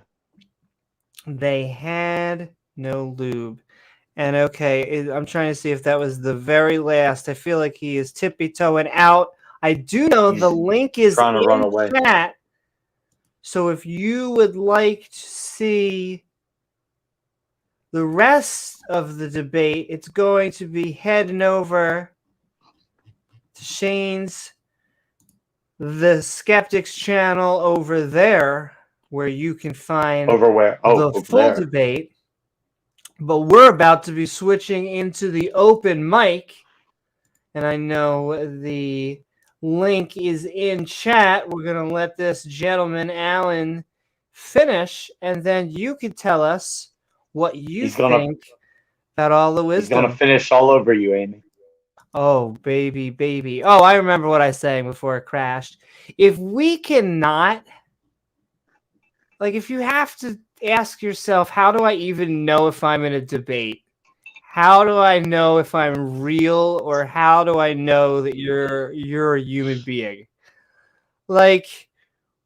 How are we supposed to have a conversation about anything? How can you...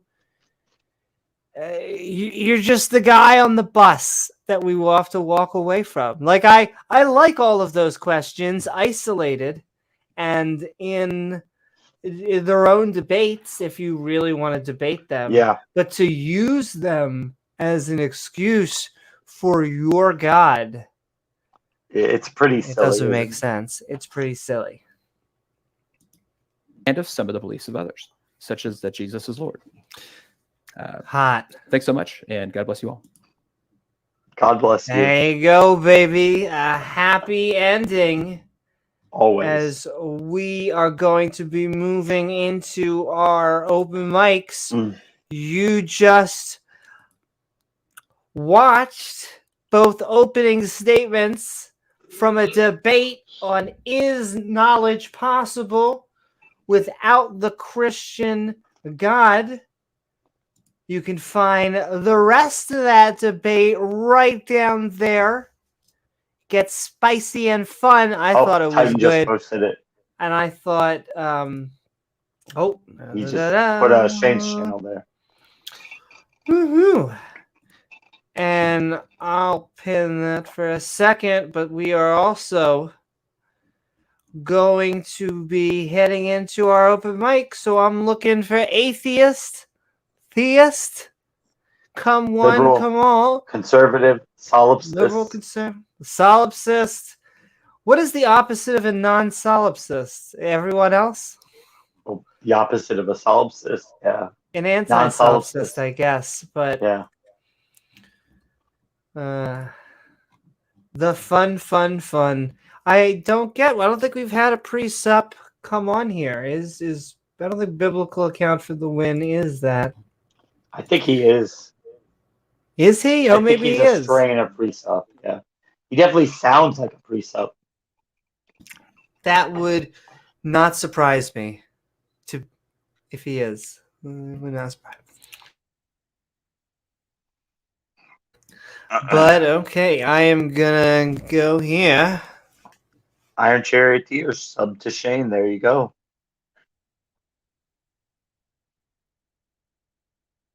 That's right. Shane is very close to getting his 1,000. We need to get his 1,000. He's over 800, yeah.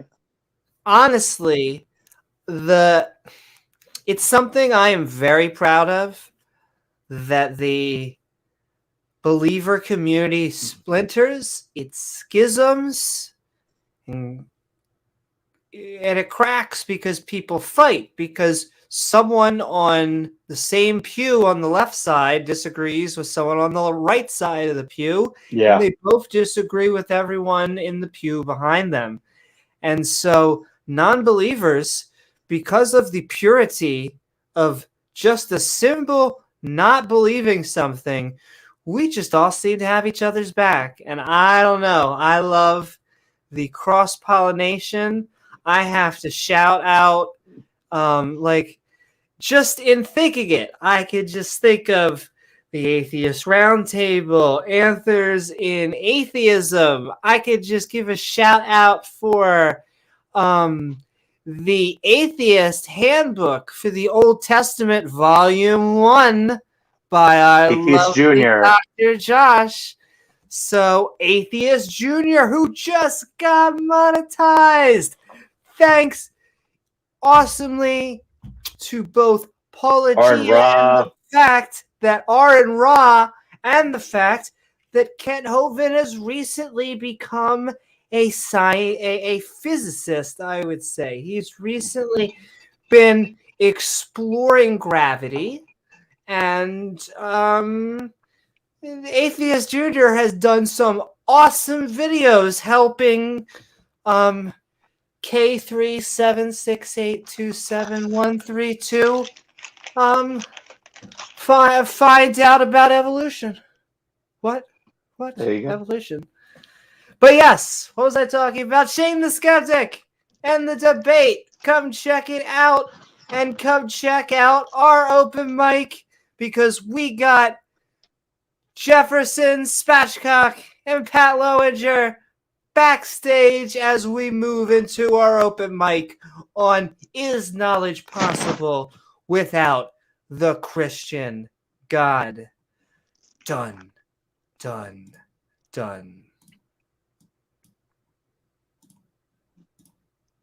And also jazz hands. Lovely. Shake lovely. weights.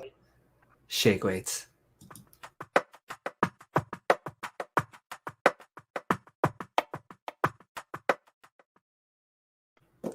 But guys, I do have to transition out.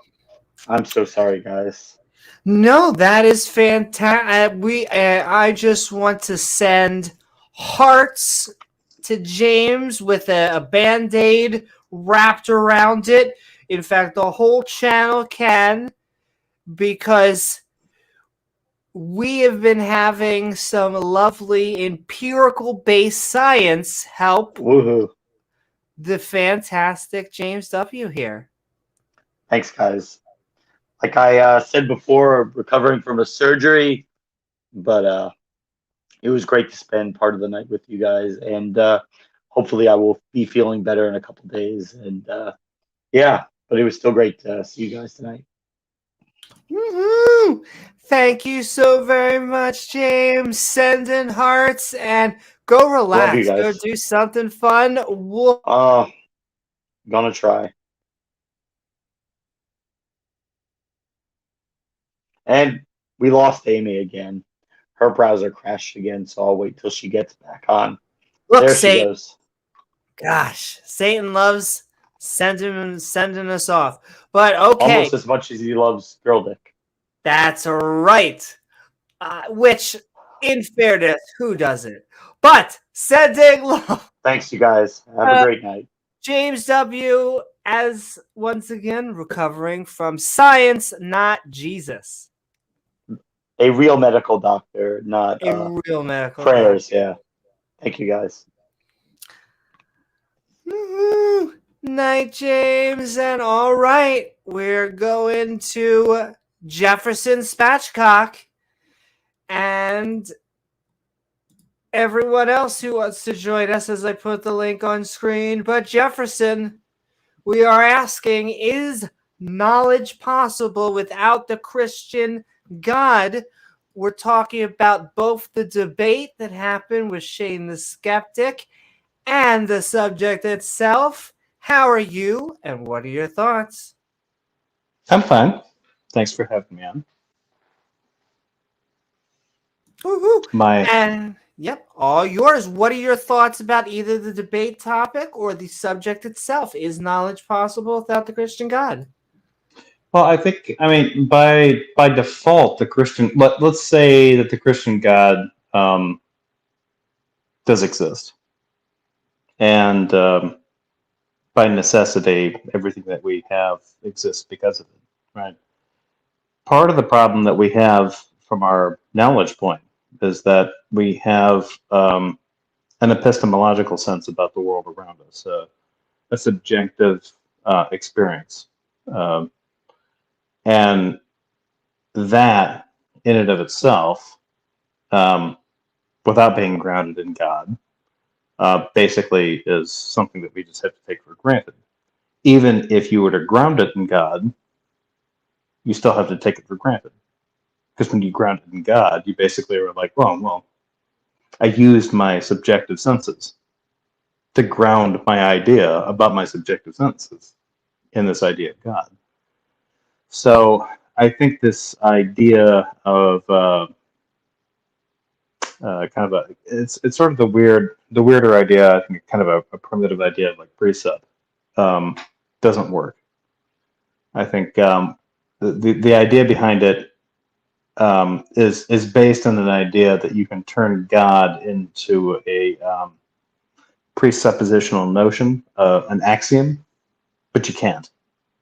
The axiom that you turn God, God has to be, I think, by design, something that you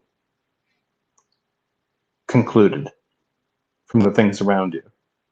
That's sort of the point, right? And in theology, a lot of Christian theology, they talk about things like general revelation or special revelation. You had these stories, or nature created in front of you. You had these effects that happened, and then you can conclude the existence of God from the things in front of you because of your sense perceptions. The only way that works is if that.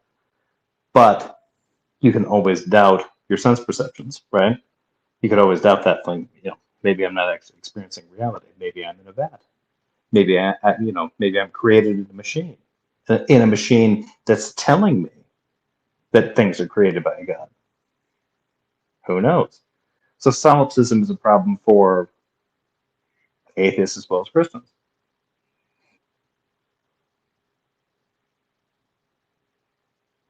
That's as far as I got. Sorry.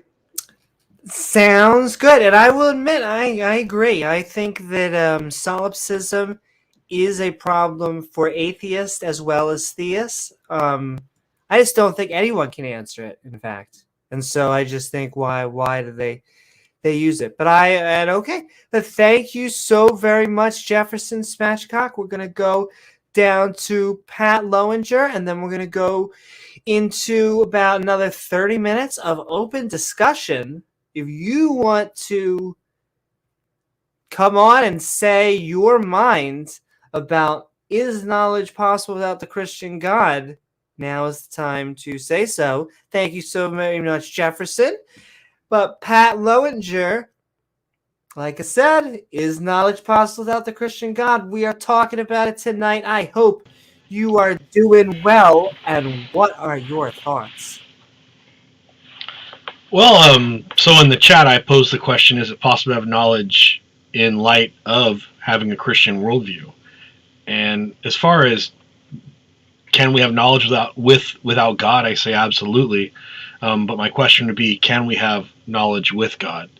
Because really, every time you fill in an answer with God did it, you're really not seeking true knowledge. You're seeking something other than knowledge. You're seeking credulity, right? So my question would be is it possible for a Christian to have a more correct or more true worldview and have more knowledge than if they weren't Christian? And I would say it's not, because they fill in too many unknowns, which in of itself, knowledge, not knowing that you don't have knowledge, in a way helps you increase your own knowledge, right? So I would just argue that the more Christian things you believe in, probably the less knowledge you're ultimately going to have. So that's just me, and I look forward to the conversation. Thank you so very much, Pat. And with that, we are going to go into the open conversation. And that's right, my brain vat has Amy in it. Woohoo! Sending love. Keep on, if you want, tag me in questions at Amy Newman. See it on stage. And we're talking, is knowledge possible without the Christian God? Well, I think I agree with him. I think he's right on. Oh, so you do agree that, are you a Christian, Jefferson? No, I'm not. Are you a theist? No, I'm not. I'm an atheist. Oh. But based on what he was talking about, I think I kind of agree with what he was talking about.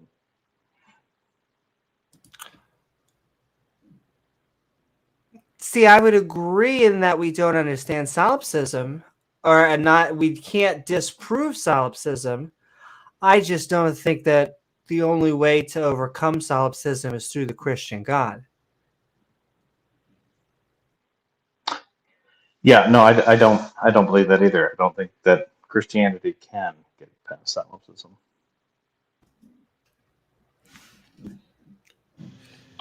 I would actually say that Christianity makes it even harder to refine the question of solipsism because of all the special pleadings it has for an unknown and unbound mind, right?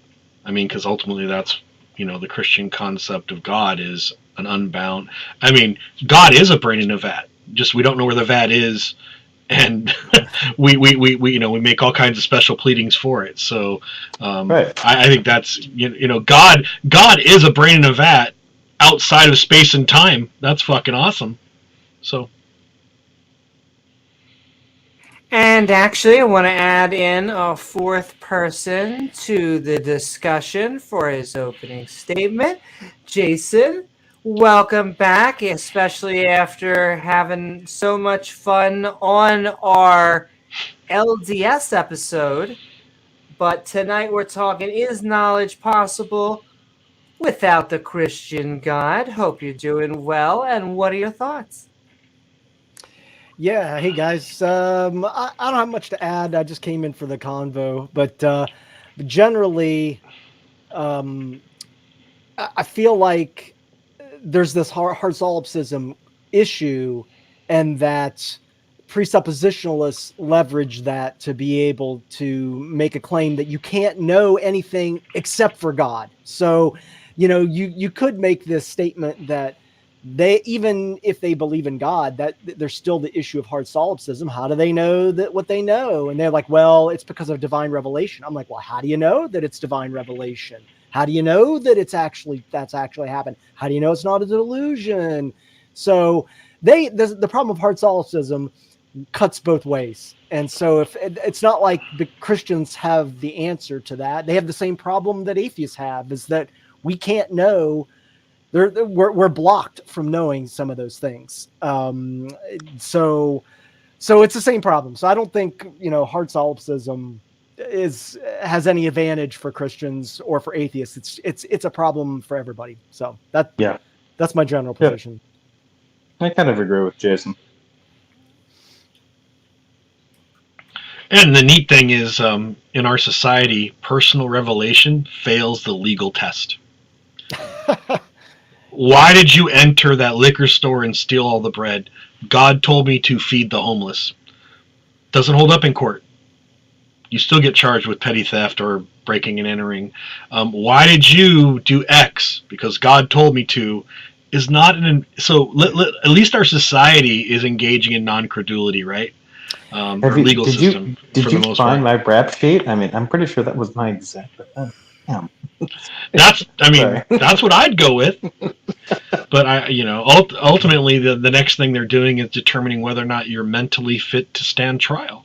But you could see if you have a position that is like, it's not falsifiable. Like, it's just a position that is not, there's no way that you can substantiate that. You can be like, I saw a unicorn the other day, like, and nobody can tell me that I didn't see a unicorn. Nobody saw it, no way to test for it, but you can't tell me that that's not the case.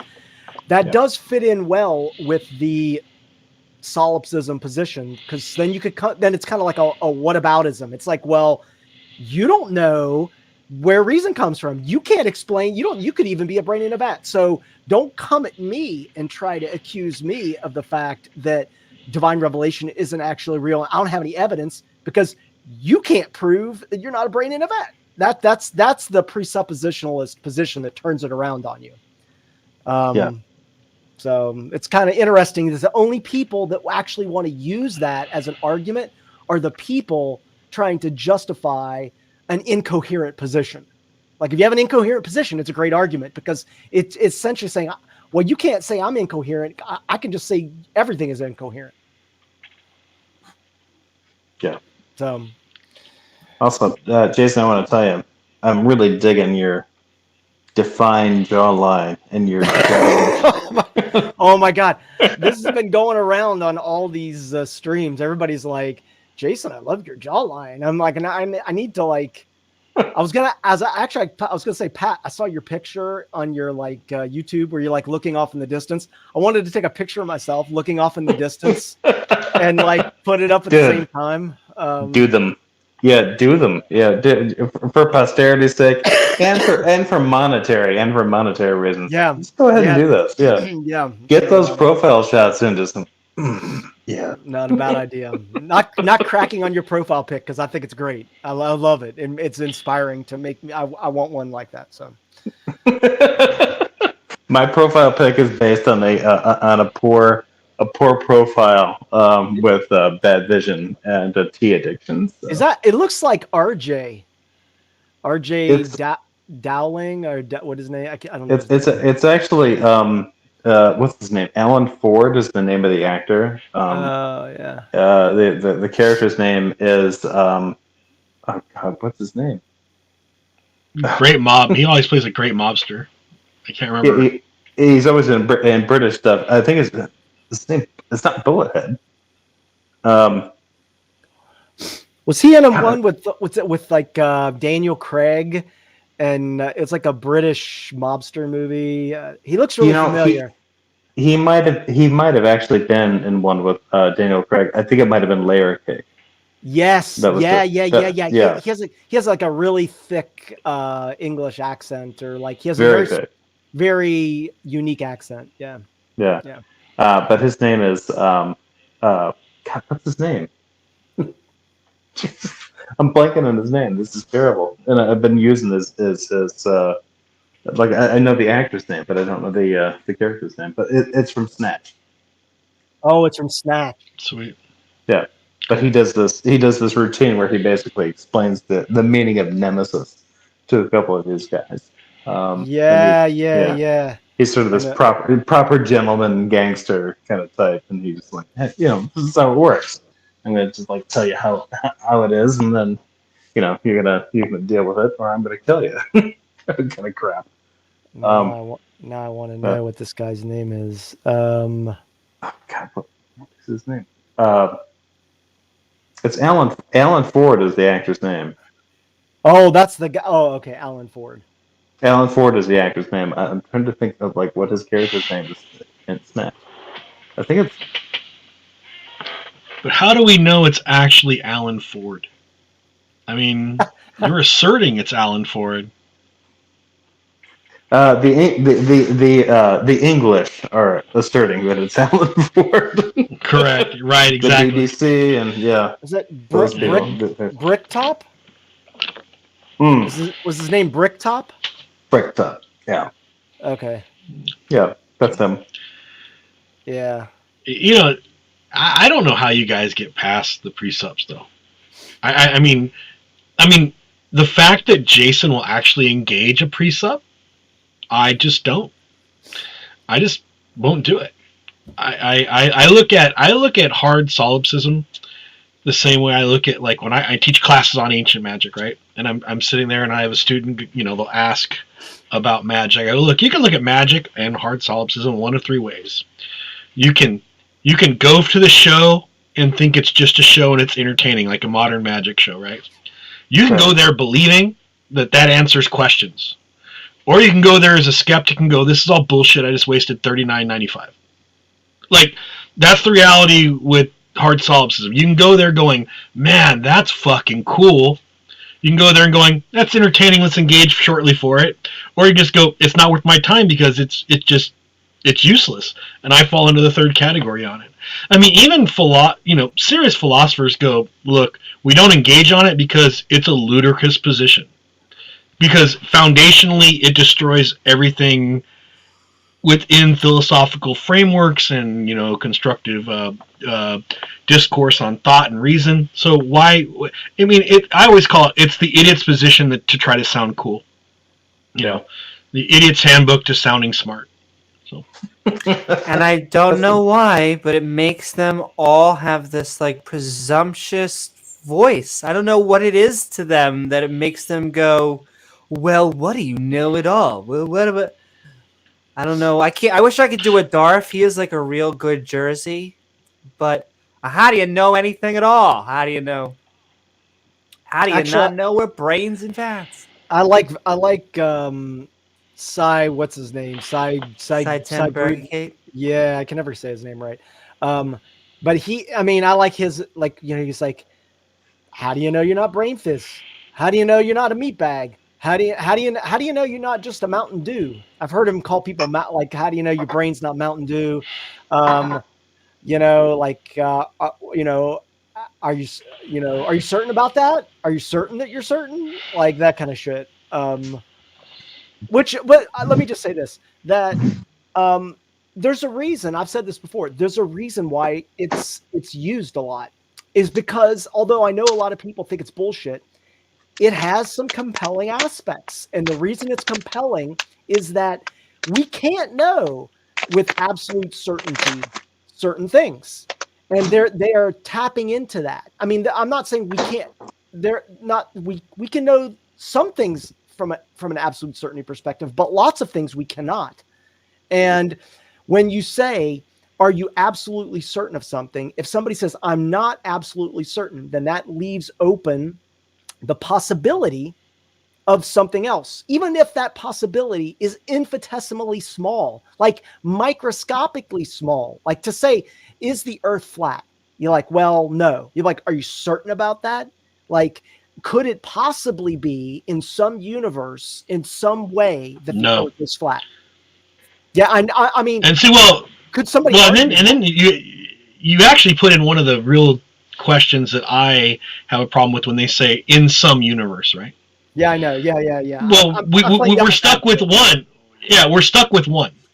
I'm not going to engage in conjecture about a possibility of a possibility of a possibility, because you're just going to change the rules for this hypothetical construct anyway. And that's the problem with a hypothetical construct. Are we basing it on if we're going to base it on what we know, then we only have one model anyway. It's this one.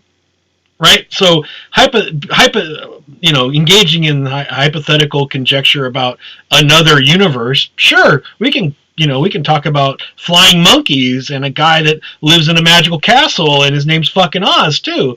But that we're stuck with the reality we have. And I do think that one thing when we approach theists, and I'm really going to talk more about the Abrahamic systems, right? Is when they ask about certitude, we need to understand their cultural frame of reference. They're approaching it from faith. Faith is a 100% commitment to a belief. It is a certitude without proof. So when you say you have a certain amount of proof, but you're not absolutely certain, they believe that they're morally superior to you because they have certitude without evidence, or evidence that they say is personal revelation or all these other things. So we're not even talking in the same diagnostic framework that are equal. Their diagnostic framework for certitude is, I read it in a book, I had a warm feeling about it, and I'm absolutely fucking certain that Jesus talked to me. Okay, is it possible that you're having a delusion? No.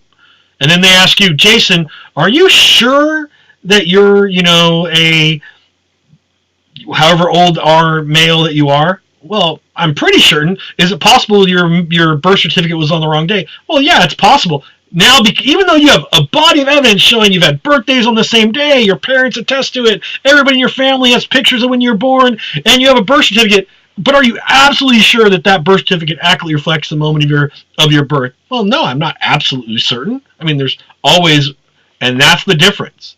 Because from an evidentiary standpoint, we always have to allow for the possibility that our body of evidence is incomplete and can be non-conclusive and somewhat arbitrarily give us false data or I always call it misattributed data, right? Like, just because an answer turns out to be slightly different because we get more variables added into it just means we're better at science, right? Or better at critical thinking. But within a belief system where certitude is the best of all things, and that's faith, any apparent doubt is what they're going to attack. And it's just if you ask a Christian, what's the possibility that your God doesn't exist? Oh, absolutely not. How sure are you that Jesus is? 100%. Okay. Yeah. And then they ask you, Jason, how sure are you your dad's your dad? Yeah. Well, I'm absolutely certain. Are you absolutely certain? And then you get into your critical analysis in your mind. You go, well, maybe not 100%, 99.9, and that lack of certitude, they project a moral superiority of them because they have certitude in their faith system. Sure. Yeah. I mean, totally. And I've mentioned this before that, like, they tap into the strength of methodological naturalism or that scientific method, which is it's provisional. We're constantly reevaluating. We're never saying we're absolutely certain on something. And that's a purport, which is actually a strength. That's a weakness to them, and they look to tap into that. But it goes to what you were saying, like what you're saying, I think, exemplifies this issue of hard solipsism works both ways. Like, they can't be certain that God exists, but they can assert that they are certain, and they aren't limited by the structure of our framework, which is we're always willing to evaluate the evidence and reconsider our position, because we know throughout history, people who have been absolutely certain of something, then other evidence came along and it totally turned things on their head. So we're always like, look, we think that evolutionary theory is the most valid description of how life has evolved on planet Earth. We think that plate tectonics is how, our planet has moved its continents around. We believe in, radiometric dating. We believe in all these things, but we're always willing to reconsider our thoughts on those things. We're always like, hey, even though we think that plate tectonics is the best theory, there could be another theory. It's not going to change it completely, but it could modify it. And so that component they tap into. And so I completely agree with you on that. However, I do like arguing with these guys for whatever reason. I do too. I think it's because they tend to be the more annoying spectrum of the people that we come, and I think the eighth, I see it in Jason's eyes. There's something about them that they're so annoying that it's almost charming. Like I almost want to be like, why are you like this?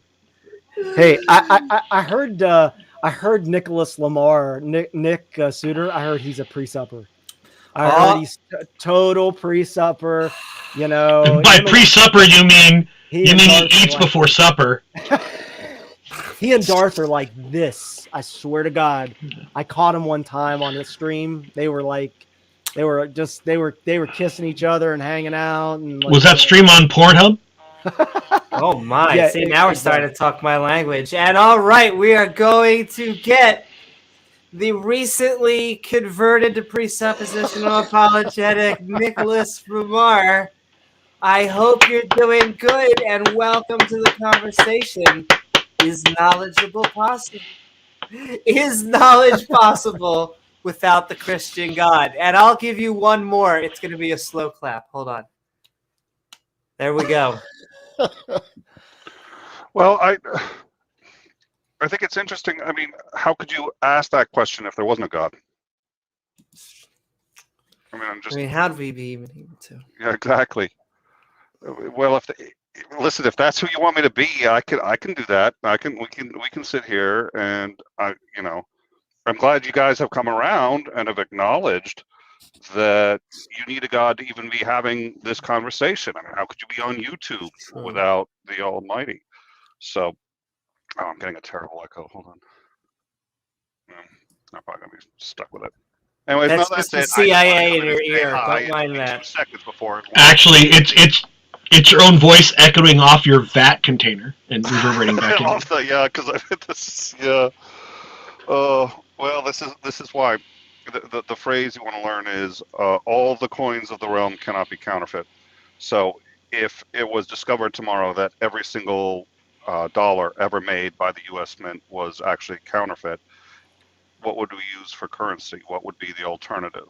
Well, the answer is nothing, because if they're all fake, it's the same thing as if they're all true. So it doesn't really matter if I'm in a VAT or not. All the coins of the realm cannot be counterfeit. If I am in a VAT that is indistinguishable from reality, then it doesn't matter. It absolutely doesn't matter. So that's the philosophical name for that argument, is all the coins of the realm. So, and worse than that, we are stuck playing by whatever rules of the universe that we're stuck in. Like, it doesn't matter if you could say, look, everything is me, and I'm just going to sit here and pretend like physics isn't real, but it is. You are going to bump into things. You're going to get hungry because of how we are biologically put together. And eventually you have to use logic that is not assuming that either God will do it for you or that you are everyone. Those assumptions have to fall away for you to survive. How often have you met someone who actually tries to use that as an actual argument for any specific act? So they may use that to try to undermine other people. Oh, am I? Really? Oh, no. I'm sorry. I thought you meant presuppositionals in real life. I thought you were saying how often do you come across that logic? Like someone's like in line for Wendy's and they're like, excuse me, sir. Well, no, not the pre-supper. I mean, we've all met pre-suppers, but I mean, when you're getting into a discussion, the whole point behind solipsism isn't to actually make that argument and say, because of the solipsistic argument, I can make this other argument. Solipsism can't be employed that way, again, largely because of the coins of the realm. The point of it, in theory, is just this hypothetical basement below which you cannot fall, and then you say, any argument that is going to, as a reducto, go to that, the argument is, for one reason or another, untenable. So you just have to realize when someone is heading towards solipsism, you say, okay, that's a solipsistic argument, so I don't have to entertain it. But that's why you have to learn what solipsism is and how it works. As I think has been a common theme, I think Jason said it, I think Pat either agreed or said it, is that the atheist and the theist, solipsism is just a problem in philosophy. It is not even atheistic or theistic. It can become atheistic or theistic depending on how you frame it, but we are both stuck with a few presuppositions. We're stuck with I think, therefore I am. And as far as I can tell, so are the presuppositionalists, the creationists, the theist. However way you want to slice Well, it. and keep in mind, it's not considered a problem in philosophy unless I'm missing something. I haven't engaged in the modern stuff really. So, but Sure. when I was studying this, it wasn't considered a problem. It was considered this floor, which as soon as anybody hits, because again of all the coins of the realm, it's not a problem. It's a way to dismiss an argument. If an argument is going to do a reducto to solipsism, you're done. The argument is worthless. Somebody has to find another argument. Right. So it's not a problem. The people who say it's a problem are the ones who And don't before you understand say how so, I just want to say I agree. It makes people, even though ironically, it almost seems like they do not want to just talk about their beliefs. And so any time that you get a little bit close to what they actually feel like, it feels like they go back to the biggest philosophical quandaries that we have ever dealt with, and they have nothing to do with the topic. And I'm sorry, Pat, you wanted to say something. So I'm going to say that my philosophy 101 class was over 30 years ago. And I know that, Cal State Long Beach is a tier 2 institution. But I'm going to say this. My professor explained it this way. He basically said, and I'm paraphrasing, but solipsism is intellectual and philosophical idiocy. You're an idiot if you go to that. And he basically used the example of 5 people sitting around a campfire. And he goes, a solipsist believes that 5 people sitting around a campfire can't ultimately prove that they all 5 exist. And if that's the philosophical framework that you want to work through, is that people can't, through experiment, reason, and philosophical inquiry, prove their own existence, then you're an idiot. Because that's what philosophy is all about. and that's philosophy 101. So so basically, if you're a solipsist, you're an idiot. And I think he was the department chair of humanities. I think the only people who are actually solipsists are really just contrarians, and they don't understand what that position is intended to do and how it's intended. Because again, you still hit all the coins of the realm. It doesn't even matter if solipsism is true. Yeah. It's okay if they don't know it. Their other self over here does, so it's okay. It'll work out. Yeah. Well. No, but it's an interesting thing. But I kind of want to return to my question, and I want to see how Nick and Jason and yourself respond to it, Amy. I do see there being a problem with a Christian worldview and the concept of knowledge. So the more reliant you are on a Christian worldview as your explanative framework, are you less prone to have knowledge? True knowledge, as we've defined it for this, right?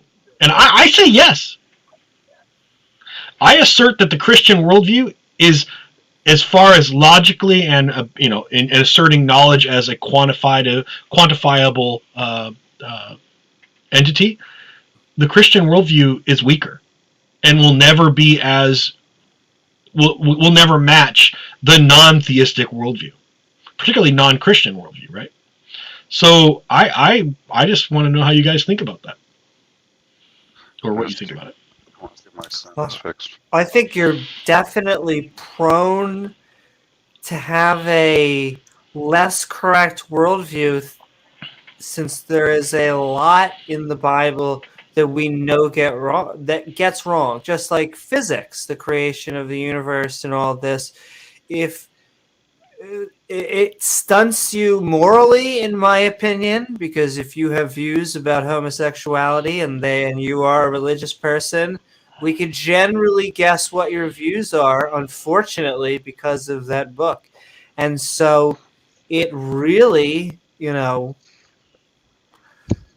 closer that they are going to adhere to the fundamentalist views of the scripture, they didn't know Muhammad didn't know what a germ was. Okay? Jesus did not understand gravity. Neither does certain portions of the internet lately. But I definitely agree with you. I think if you are starting to hold to a lot of core philosophical traits of the religion, you are prone to actually have a less correct worldview. It's a long time to get to that bow. Jason, you want to go or? That's a hard question. I'm not sure I can give a good answer. I mean, I probably would agree with you that all religions that have an aspect of faith and of trust and revelatory a revelatory view that their belief system is somehow bestowed upon them through revelation, that they have to have faith in a God of which they may not have evidence, that all of those have a difficulty in squaring the ability to have knowledge. Now, they would argue that knowledge is to them bestowed by God, and that it gets back to this solipsism topic of like, how do you know that knowledge that what you're being bestowed upon is knowledge? They're like, well, I know it because it comes from God, and you know it because you're using your reason and rational thought, but you don't know that your reason and rational thought actually are deriving knowledge. You don't know if that's actually actual knowledge or not. But I hate to fall back on the idiot position, you know, but that's to be devil's advocate, that's kind of the position that they take, which is knowledge. It goes right along the same lines with the solipsism position, which is I fall back to God. That ultimately the basement floor is God, and that's where I get my rationality and reason. It's not. The presuppers aren't saying you can't know you can't be rational. They're saying if you don't have God, you don't know where rationality comes from. Right. I know where rationality comes from. Rationality comes from God. I can be rational and reason and have intelligence from God, but you have no basis for that. So I would say their position would be, you can't actually know what knowledge is without that baseline foundation. But obviously the way that we explore knowledge through naturalism, it has proven itself to be a valid methodology to determine or to know something. And so from that perspective, I think obviously we are on higher ground, but I understand what you're saying about the philosophical aspect of solipsism, et cetera, and maybe being an incoherent position. But I think a lot of people could make coherent arguments on what I'm saying. I can't do it because I'm not a Christian or a religious person. But anyways, that's sorry, it's long-winded. No, it's perfect, Jason. But I actually think those that really study solipsism and that are trained philosophers, the more they study it, the weaker a position they realize it is. I'm not invoking Nick as but he's our resident philosopher here. But I've played around with the idea, you know, Google food, you know, my black belt in Google foo. It's just solipsism seems to, people that are credible, you know, terminal end degree philosophers really say solipsism really is the intellectual crutch for the philosophically unrefined. Like, if you have to go to, you know, Nick's right. If you have to go to hard solipsism, you've right. You could be right, but then we can't have a discussion, right? They don't refer to it as an incoherent position because it's technically not an incoherent position because it's an incoherent position. It has all the qualities of an incoherent position, except it's not technically incoherent, but that's because it's circular.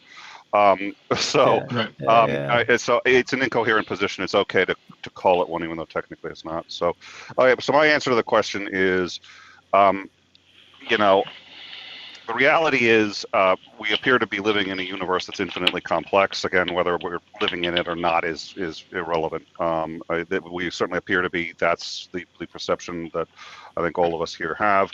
So truth can be one of two things: capital T truth and lowercase t truth, and they are not unrelated. Capital T truth is what Jesus fucking asshole. You're the one who asked the questions. And by the way, I haven't even gotten into like half as long as anyone else.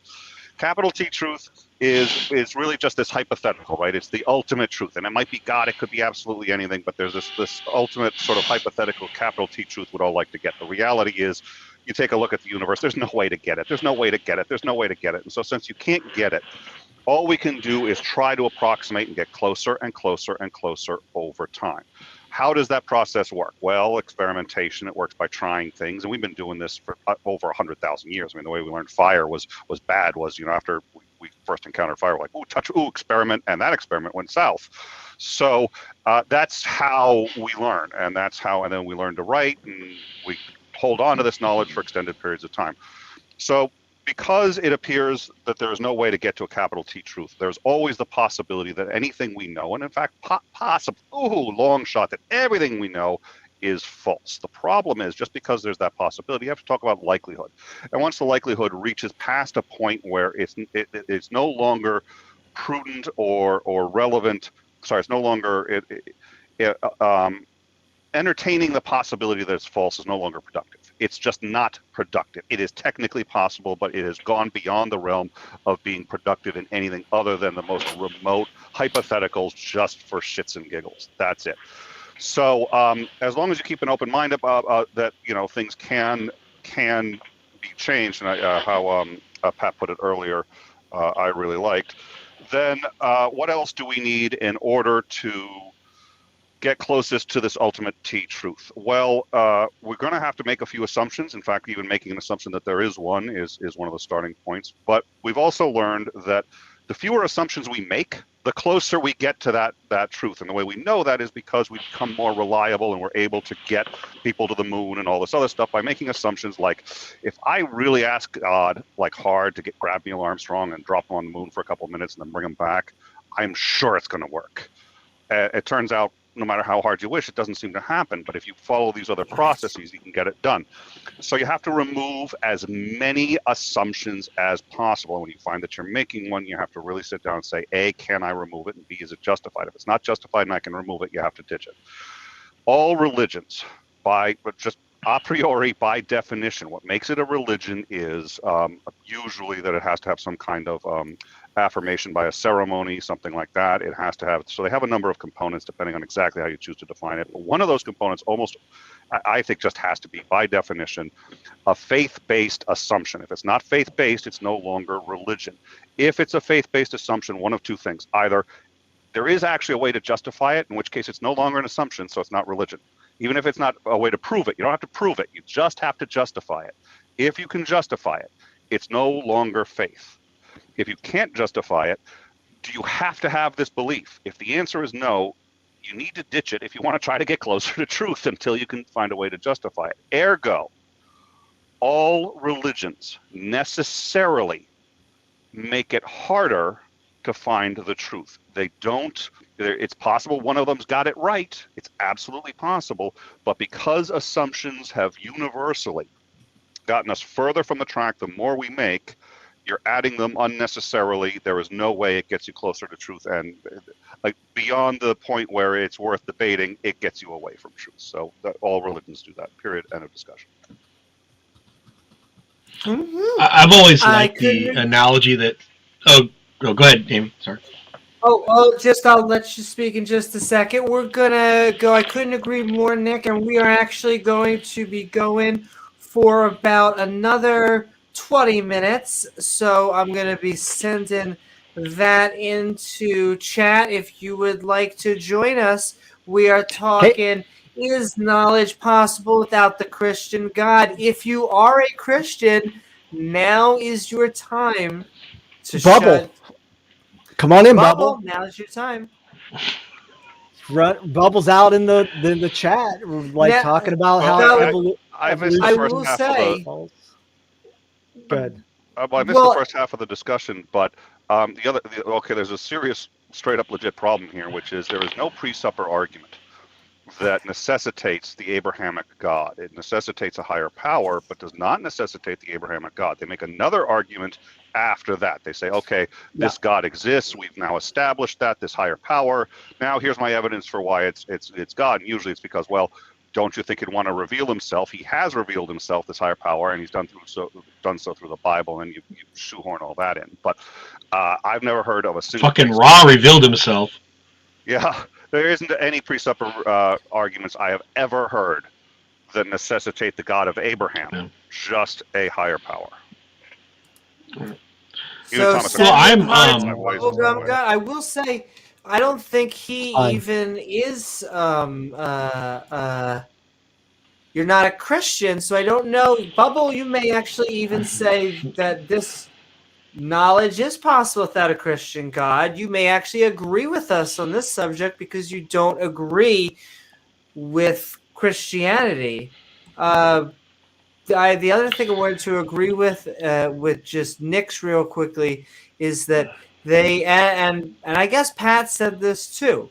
But when you're pushed into a corner and you really want to shut down a conversation and you really want people to stop exploring your beliefs, a great way to shut that conversation down, still semi try and pretend like you're coherent and shove the burden of proof onto someone else to start asking questions. Well, how do you even know you exist? How do you know that we're talking to each other? How do you know that you're real? And then people have to debate this stuff almost to themselves out loud. How do I know that I'm real? And then all of a sudden, your wallet's gone. Just and say you that's don't. generally all that conversation. And you don't. Well, exactly. Well, they're asking you, and you're right. I think what you said at one point was in response to the biggest philosophical quandaries. Some of the biggest philosophical quandaries have been declared not a philosophical quandary, like the thing with the archer that we're never truly getting there. Well, the paradox. I'm trying to remember the paradox. There's a paradox Zeno did a whole bunch of them, but the Archer paradox. But that there are ways out of Zeno's paradox and all sorts of things. But these are the sorts of conversations that, well, you bring up when you don't want to use actual Christian apologetics and you want to present evidence for your Christian deity, Right. which is the final point, which is, yeah, it has nothing to do with Christianity. It could just be, they're all deistic arguments. They're all very nebulous, vague, and but their confidence level very high. A lot of chutzpah on the precepts for really being the guy at the party no one wants to have a drink with. But yes, Pat, I'm so sorry. You wanted to say something, or Nick? No, I was just going to bring up an analogy that I like.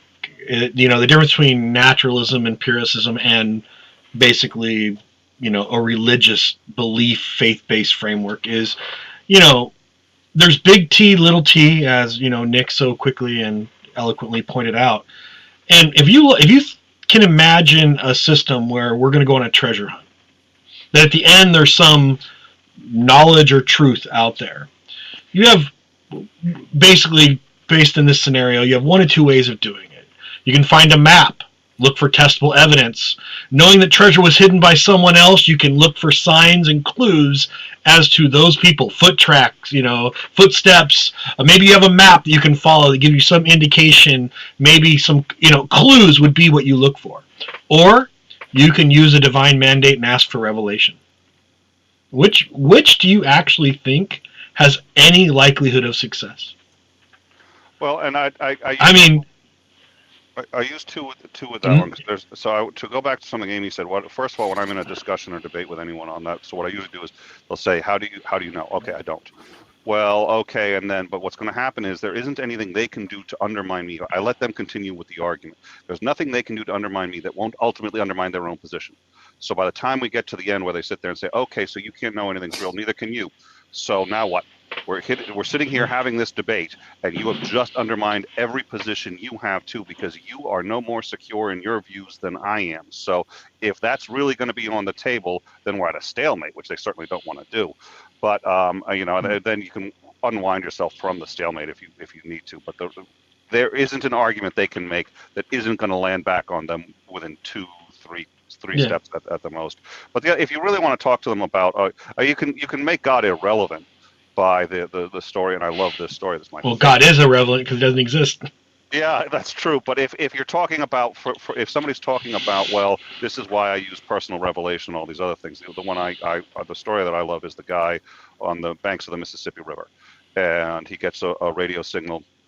Says tomorrow there's going to be flooding. Everyone needs to evacuate.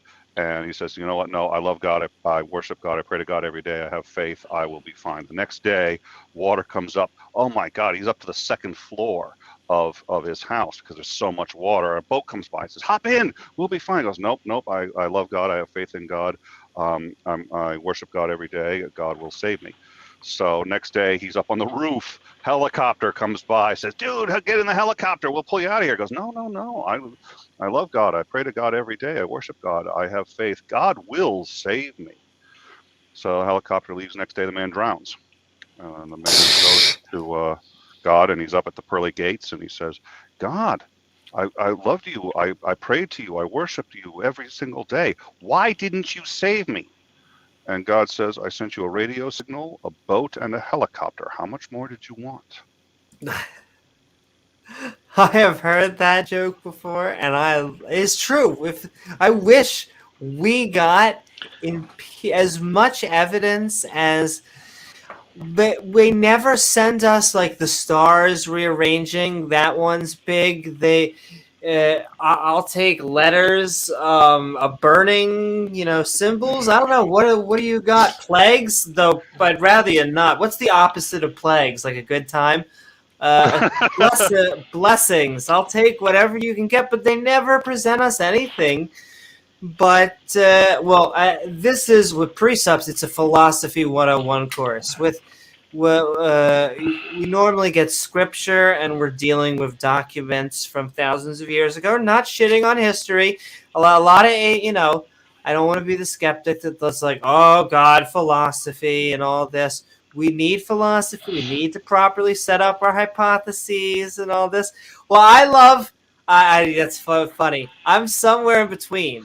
But then you need to then go experiment. You need to go test and find out. That is the key thing.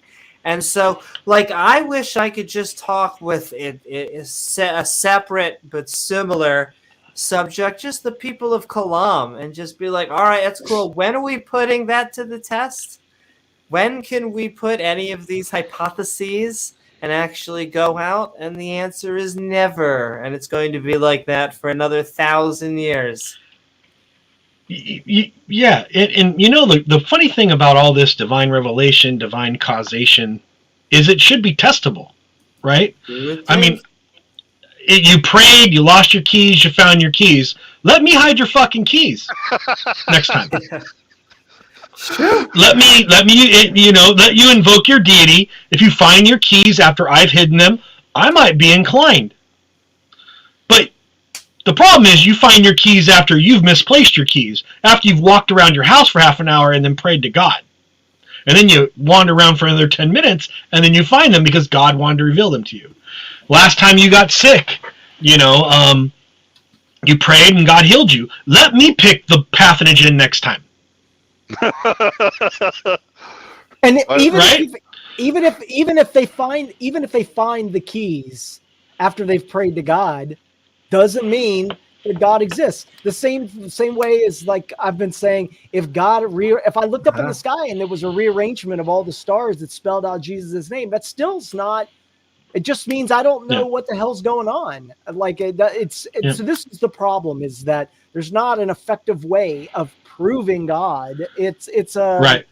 I don't know what the process would be to be like, hey, this is the method we go through to prove God. I don't even know that. Jason, one thing is I can tell you, God is extremely effective of curing the flu. God's nearly 100% effective against the flu. Ebola, not so fucking much. Think about it, though. It's the blood. I mean, I'm not feeling good. I prayed, Poverty, not so much. Poverty, not so much. Yeah, poverty, not. Yeah, exactly. 7 seconds. Every 7 seconds, one child starves to death in Africa, and thanks to the Pope's success, starting in it was Pope John Paul the II started in 1993 a mission to convert the entire continent of Africa, and it was so successful that what you have now is when one of these children starves every 7 seconds, the likelihood is their parents were praying to the God of Abraham to save his life. But don't worry, God helped you find your keys. I have to believe that feels so good, right? I mean, God let these people die, but your keys were important enough because it's you.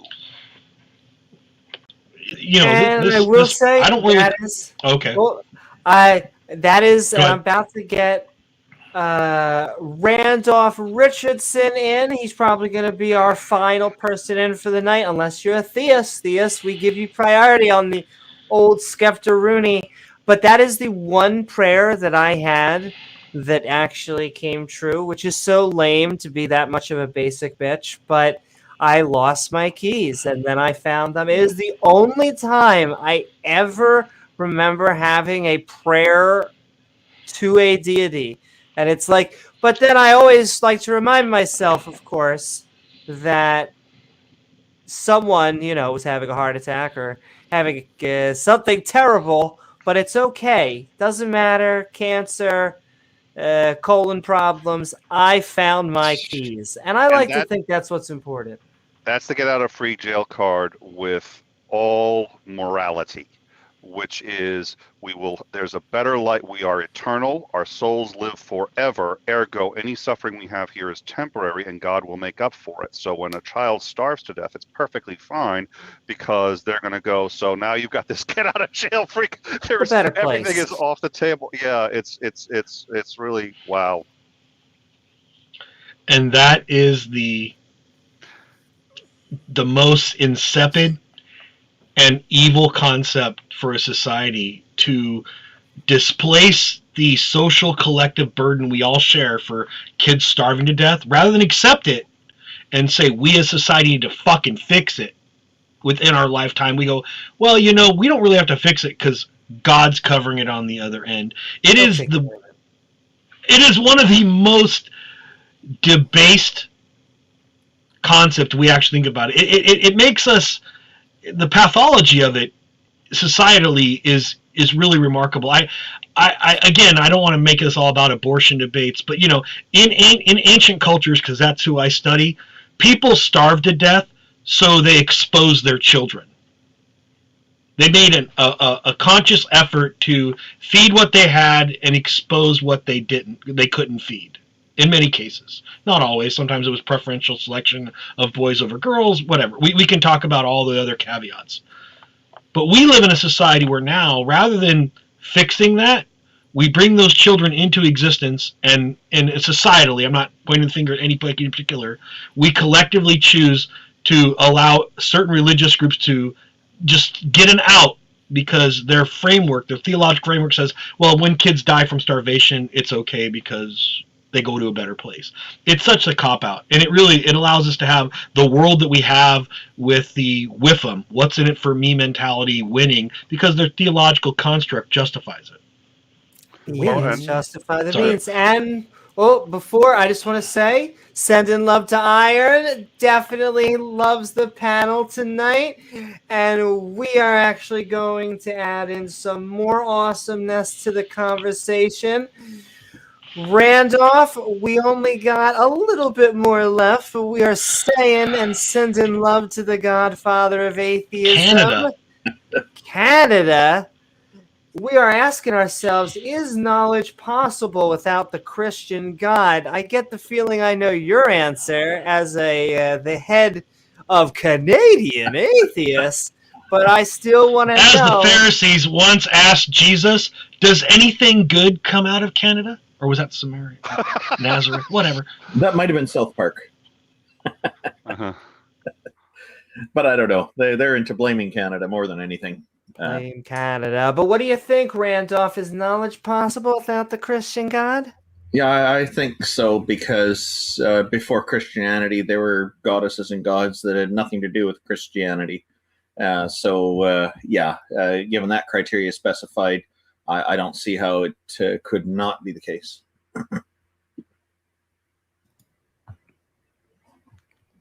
Ramen. And what's up, Tinkle Tank?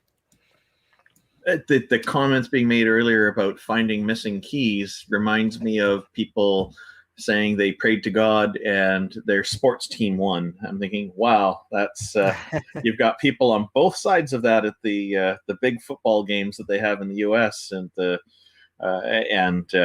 only one side of them is definitely wrong.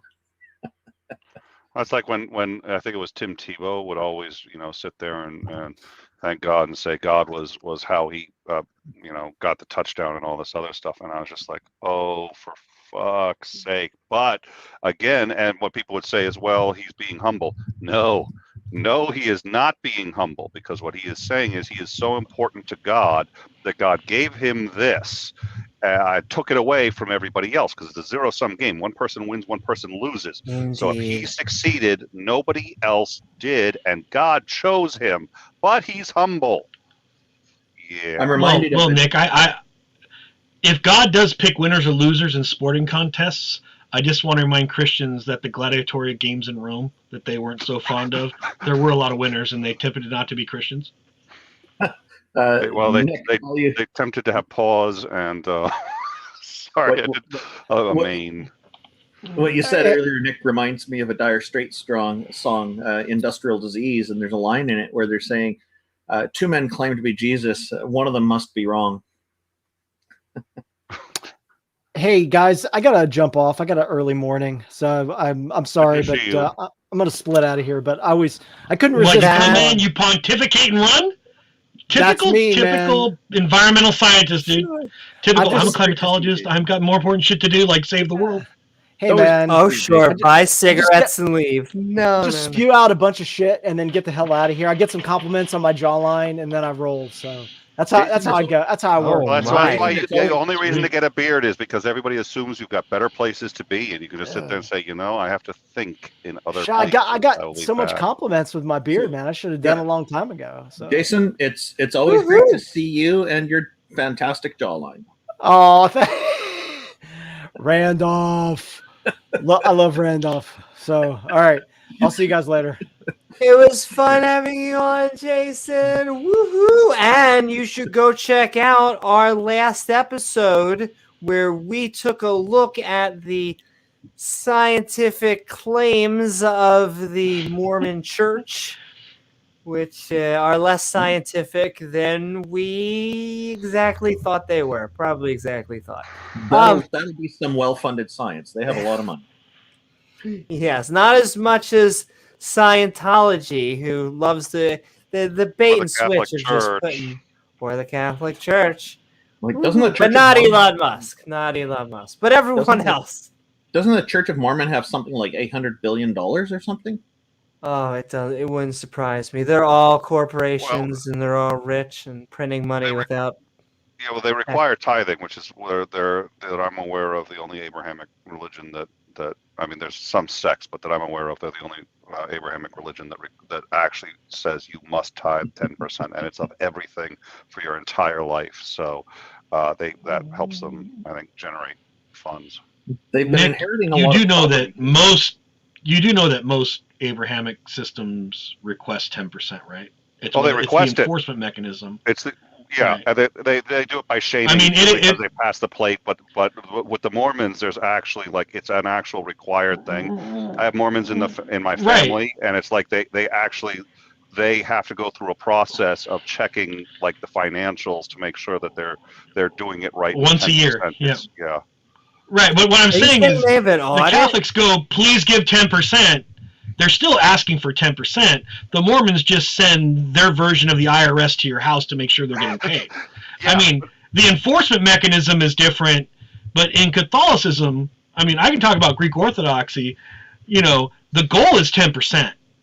they would love for you to get 10%. If you get more, great. But, you know, they always talk about, well, your tithe means 10%. Like, people in church can't figure out what fucking tithe means. They're like, oh, well, you know, what's tithe? Is that 3%? You know, that, you know, when your priest starts getting up a chalkboard and starts explaining, okay, you made $47,000 last year, and a tithe is 10%. Not 10% is 1/10, right? And so what you do is you go over here. It's real simple. We'll priestify it for you. 47,000. You take off 1 0. That's what you owe the church. I was taught that as a kid. But that's what you should be willing to give.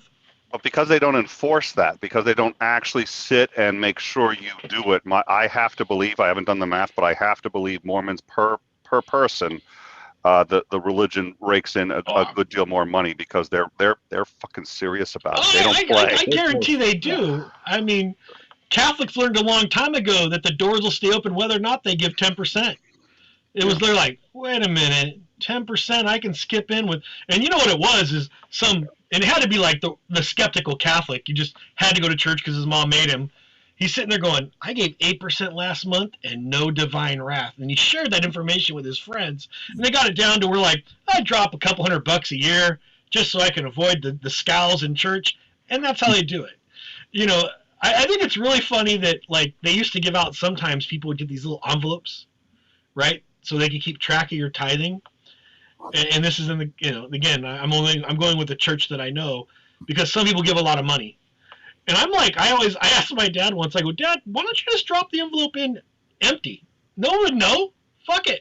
And he goes, oh, they're serialized at the bottom, son, so they can give you a statement at the end of the year for your taxes. I'm like, oh, well, that's how they know. So yeah, it's all bullshit. I did want to make it's a revenue scheme. I did want to make one point. It's a Ponzi scheme for salvation.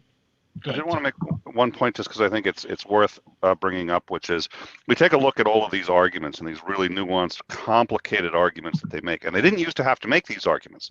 They really didn't used to have to make these arguments. And it's the constant engagement by skeptics and everybody like here who get really frustrated by this shit. But the reality is, over time, this is what shifted them to do two things. One, to have greater numbers abandon it because they say, okay, this is really getting kind of weird. In order to maintain it, we have to go through so many hoops. Or just add a new layer, and add a new layer so they can keep finding ways to explain why so much of this is inconsistent and yet somehow true. But every time that happens, it gets frustrating, and you're sitting there going like, what the hell? I'm arguing against such a super complex and all these, the pre-supper argument, what the fuck? But that is a sign of success. That's a sign of success. That's a sign of how far we've come, because all the original arguments are worthless now. And so now they have to jump through all these hoops, and every generation, I don't think it's taking a generation now because the nuns are growing so quickly compared to it. I think it's actually a positive sign when we sit here and complain about how fucking crazy this shit gets. It's like, that's because that's all they've got left. What? Did I hear that? Are you talking about Catholic nuns? No, nuns. Sorry, when I said nuns, I mean the nuns, people who identify as not having a religion. So as opposed to atheists. Okay. Yeah, as opposed to saying atheists. Yeah.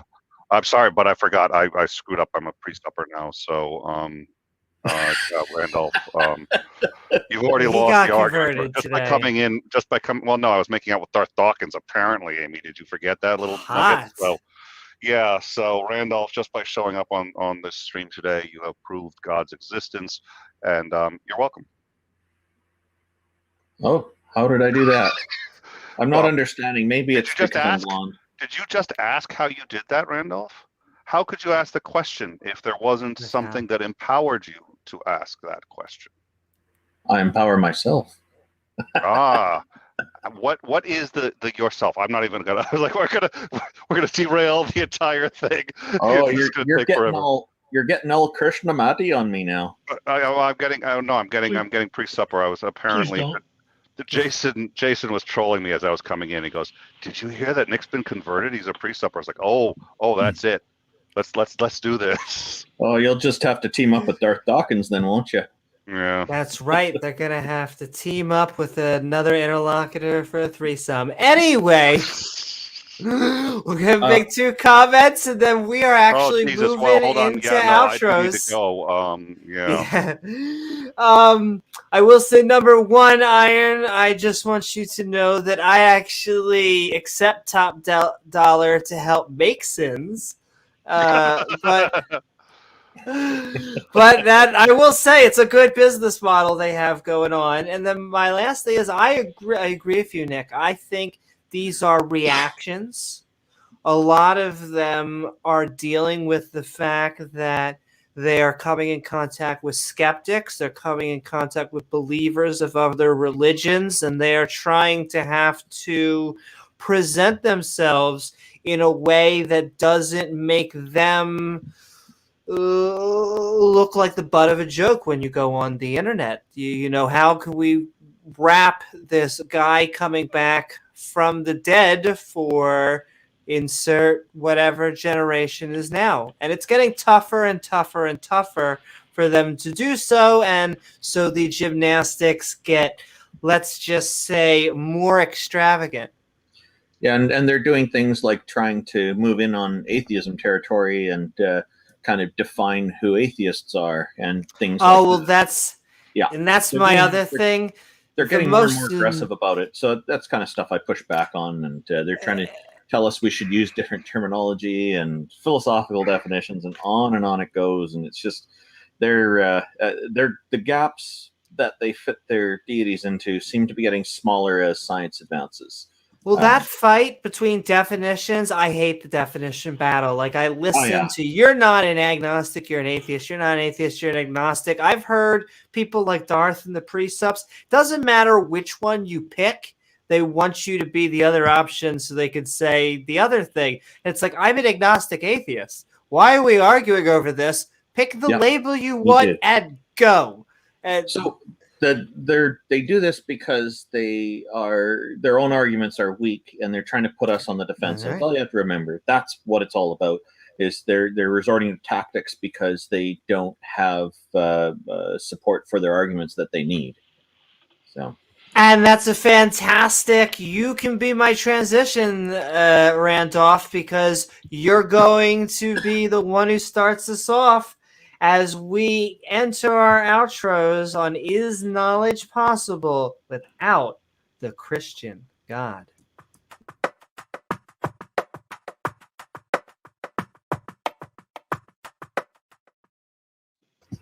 Woohoo! I suspect that many Muslims would agree that knowledge is possible without the Christian God.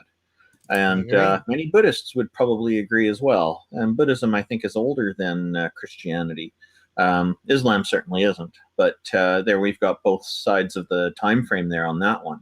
I also just wanted to note that earlier in in our audience, materialist Dan pointed out that over $300 billion in assets is where the Mormon Church is at. So I was thinking 800 billion, and I thank Dan for that correction. That's fantastic to kind of get a number that's probably a lot more reliable than what I was remembering. Still a lot of money. Yeah. Hey, if I had $1 billion, I'd be more than happy because I'd be able to pay off my mortgage and help a lot of people. So, it's funny when we talk about the church, wealth seems to come up a lot for some reason. But I think you have an interesting topic idea here, but it's one that's easily answered because of the very fact that history goes much further back than Christianity itself, and history can be evidence of knowledge. So I think that's where we end.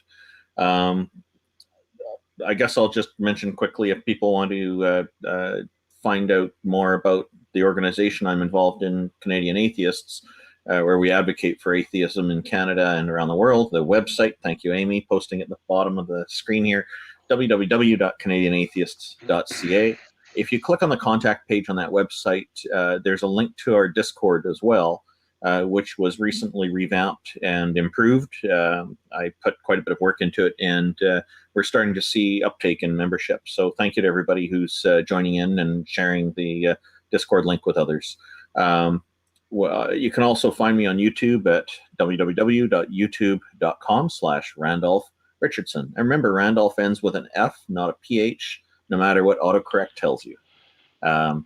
Amy, thank you very much for hosting this, and thank you to everybody for tuning in tonight. It was also great to see Jason, Pat, and Nick along with you there, Amy. Thanks again. Woo-hoo. Thank you so very much, Randolph. And that's right. Be sure to check out all his awesome atheist content out there. And sending hearts. And all right, we're moving right along. Nick, we have been asking ourselves the simple question of, is knowledge possible without the Christian God? I hope you had a fun time, even if it wasn't, the entire universe being all of us or all of you, all of who knows what the solipsis, but hope you had a good time. Where can people find you? What are your final thoughts? I'll find a way to get there. I'll find a way to justify the universe's name. So no, I like what I said earlier, and the only thing I guess I would add to that is it's actually entirely possible that, it is possible that the God of Abraham exists, and that capital T truth is the God of Abraham. It's possible, but everything that you could imagine that is technically possible in what Pat would call a possible world, Pat, it has its uses.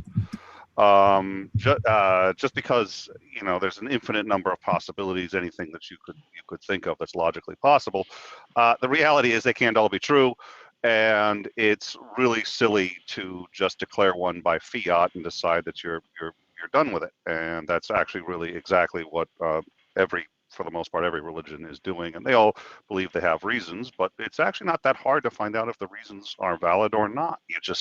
That's one of the great things about science, and science isn't perfect either, but science has accomplished more in the last 400 years than the entire human race accomplished in the 100,000 before that. So while it's not perfect, and it isn't ever probably going to get us to the ultimate T truth, holy shit, it works. And it's why we have more free time than at any time in human history. It's why we're living longer, happier, healthier lives than at any other time in human history.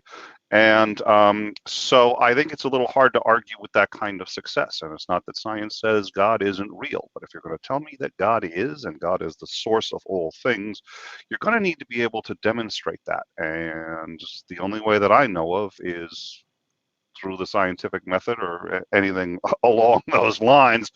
And I've never seen it even close to accomplished. My show, my channel is called, I have a personal channel. I don't usually put too much on it, but you can find that's youtube.com/Nicholas Lamar Suter. It's probably actually my full name. But I also have a show, youtube.com/In Time Show. And we do a lot of shows. We do hangs. We've gotten Pat and Jason into the hangs, and Randolph has come in on Friday nights, which is a lot of fun, and we discuss a lot of topics. But here's the interesting one. Tomorrow, we are going to have Dr. John Shook. He is a professor of philosophy at Rutgers University, to discuss what is the definition of atheism. And I have actually only just briefly gone over the answer with him, but if it's going, because I want to sit there and say, okay, listen, do we really need all these definitions? Do we need to argue about it? And what do you do when someone says your definition doesn't meet mine? Is there really a context? And what do you do when somebody else is trying to say their context is the acceptable one? So we're going to have that discussion tomorrow, 9 p.m. on In Time. And so I hope you guys will join us. And Amy, it's you're not particularly good. I'm like really tired, and I was just like, oh, it's going to be too much fun to just hang out. And I actually don't have a full schedule tomorrow. I got to prep for the show, and that's about it. So I was like, I'm coming in. So thank you so much for letting me on. It was fun as always, and thank you. Absolutely fun having you on. And all right, go out and check In Time on Time, because no one's made that joke before. Yeah. We were on time tonight. This was like the first time, and I think that's like we scared a good deal of our audience, because the joke is it's called In Time, not On Time, and I think we made it on time. today, and they were like, "Okay, that's the seventh seal has been opened. It's over." But it was. Wait, is that evidence that the Christian God is? Anyway, no, it's called Amy time here for a reason. And thank you so very much, Nick. And for fuck's sake, we are sending love to Pat Lowinger. I hope you had fun tonight, where we asked ourselves, is knowledge possible without the Christian God? And if not, can you please get out of line so I can buy a hot dog? Hope you had a good time, Pat. What are your final thoughts? I had a great time, and I actually think knowledge is possible despite the belief in a Christian God, and that's what I think is important, is that we as a species continue to move forward towards big T, as Nick would say. I just want to close with one comment, and maybe it's an observation, but, tonight's stream was much like the proverbial orgy. One guy showed up to get compliments, then left as soon as he got what he needed. The Canadian showed up, apologized, then left early. The philosopher bored everyone flaccid, and women had headaches, so everything ended. And then ultimately it was the historian left holding the bag, trying to entertain everyone else, and that's what tonight showed.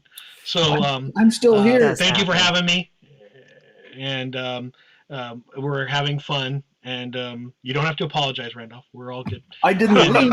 Take care. Take care. And you guys have fun. And thanks for watching the stream. It was absolutely fantastic. Thanks, Pat. But I had a great time. Woo-hoo. Thank you so very much, Pat. And all right. Ha ha ha. I hope you all had a fun time on this episode of Skeptic and Ranting. Woohoo! Woohoo! Is knowledge possible without the Christian God? Where tonight we threw a review party about a debate with a presuppositional apologist and Shane the Skeptic, a video of which is linked below. I want to thank my co-host, James W., and also him a speedy recovery, heart, because kind of science and our bodies will do that. God won't. Pray for it. Sure. And our guests, Jefferson, Pat, Jason, Nick, and Randolph. Woohoo! Along with our awesome mods who make this stream so great, the people in chat, and viewers like you who even make this possible. If you're feeling fancy, don't forget to like, follow, or subscribe, and then hit that bell icon so you can join our live streams. And hey, why not leave a comment after the video's done? And after the show, we will be heading over to the Skeptic and Ranting Discord server, the link of which is in the description below. So come join us for more fun. Lastly, if you'd like to help create even more content, we offer perks for our supporters by checking out the Patreon page at patreon.com/Amy Newman. Woohoo! I am Amy Newman, and we will see you all on the next episode of Skeptic Ball Z. Good night, everyone. Good night.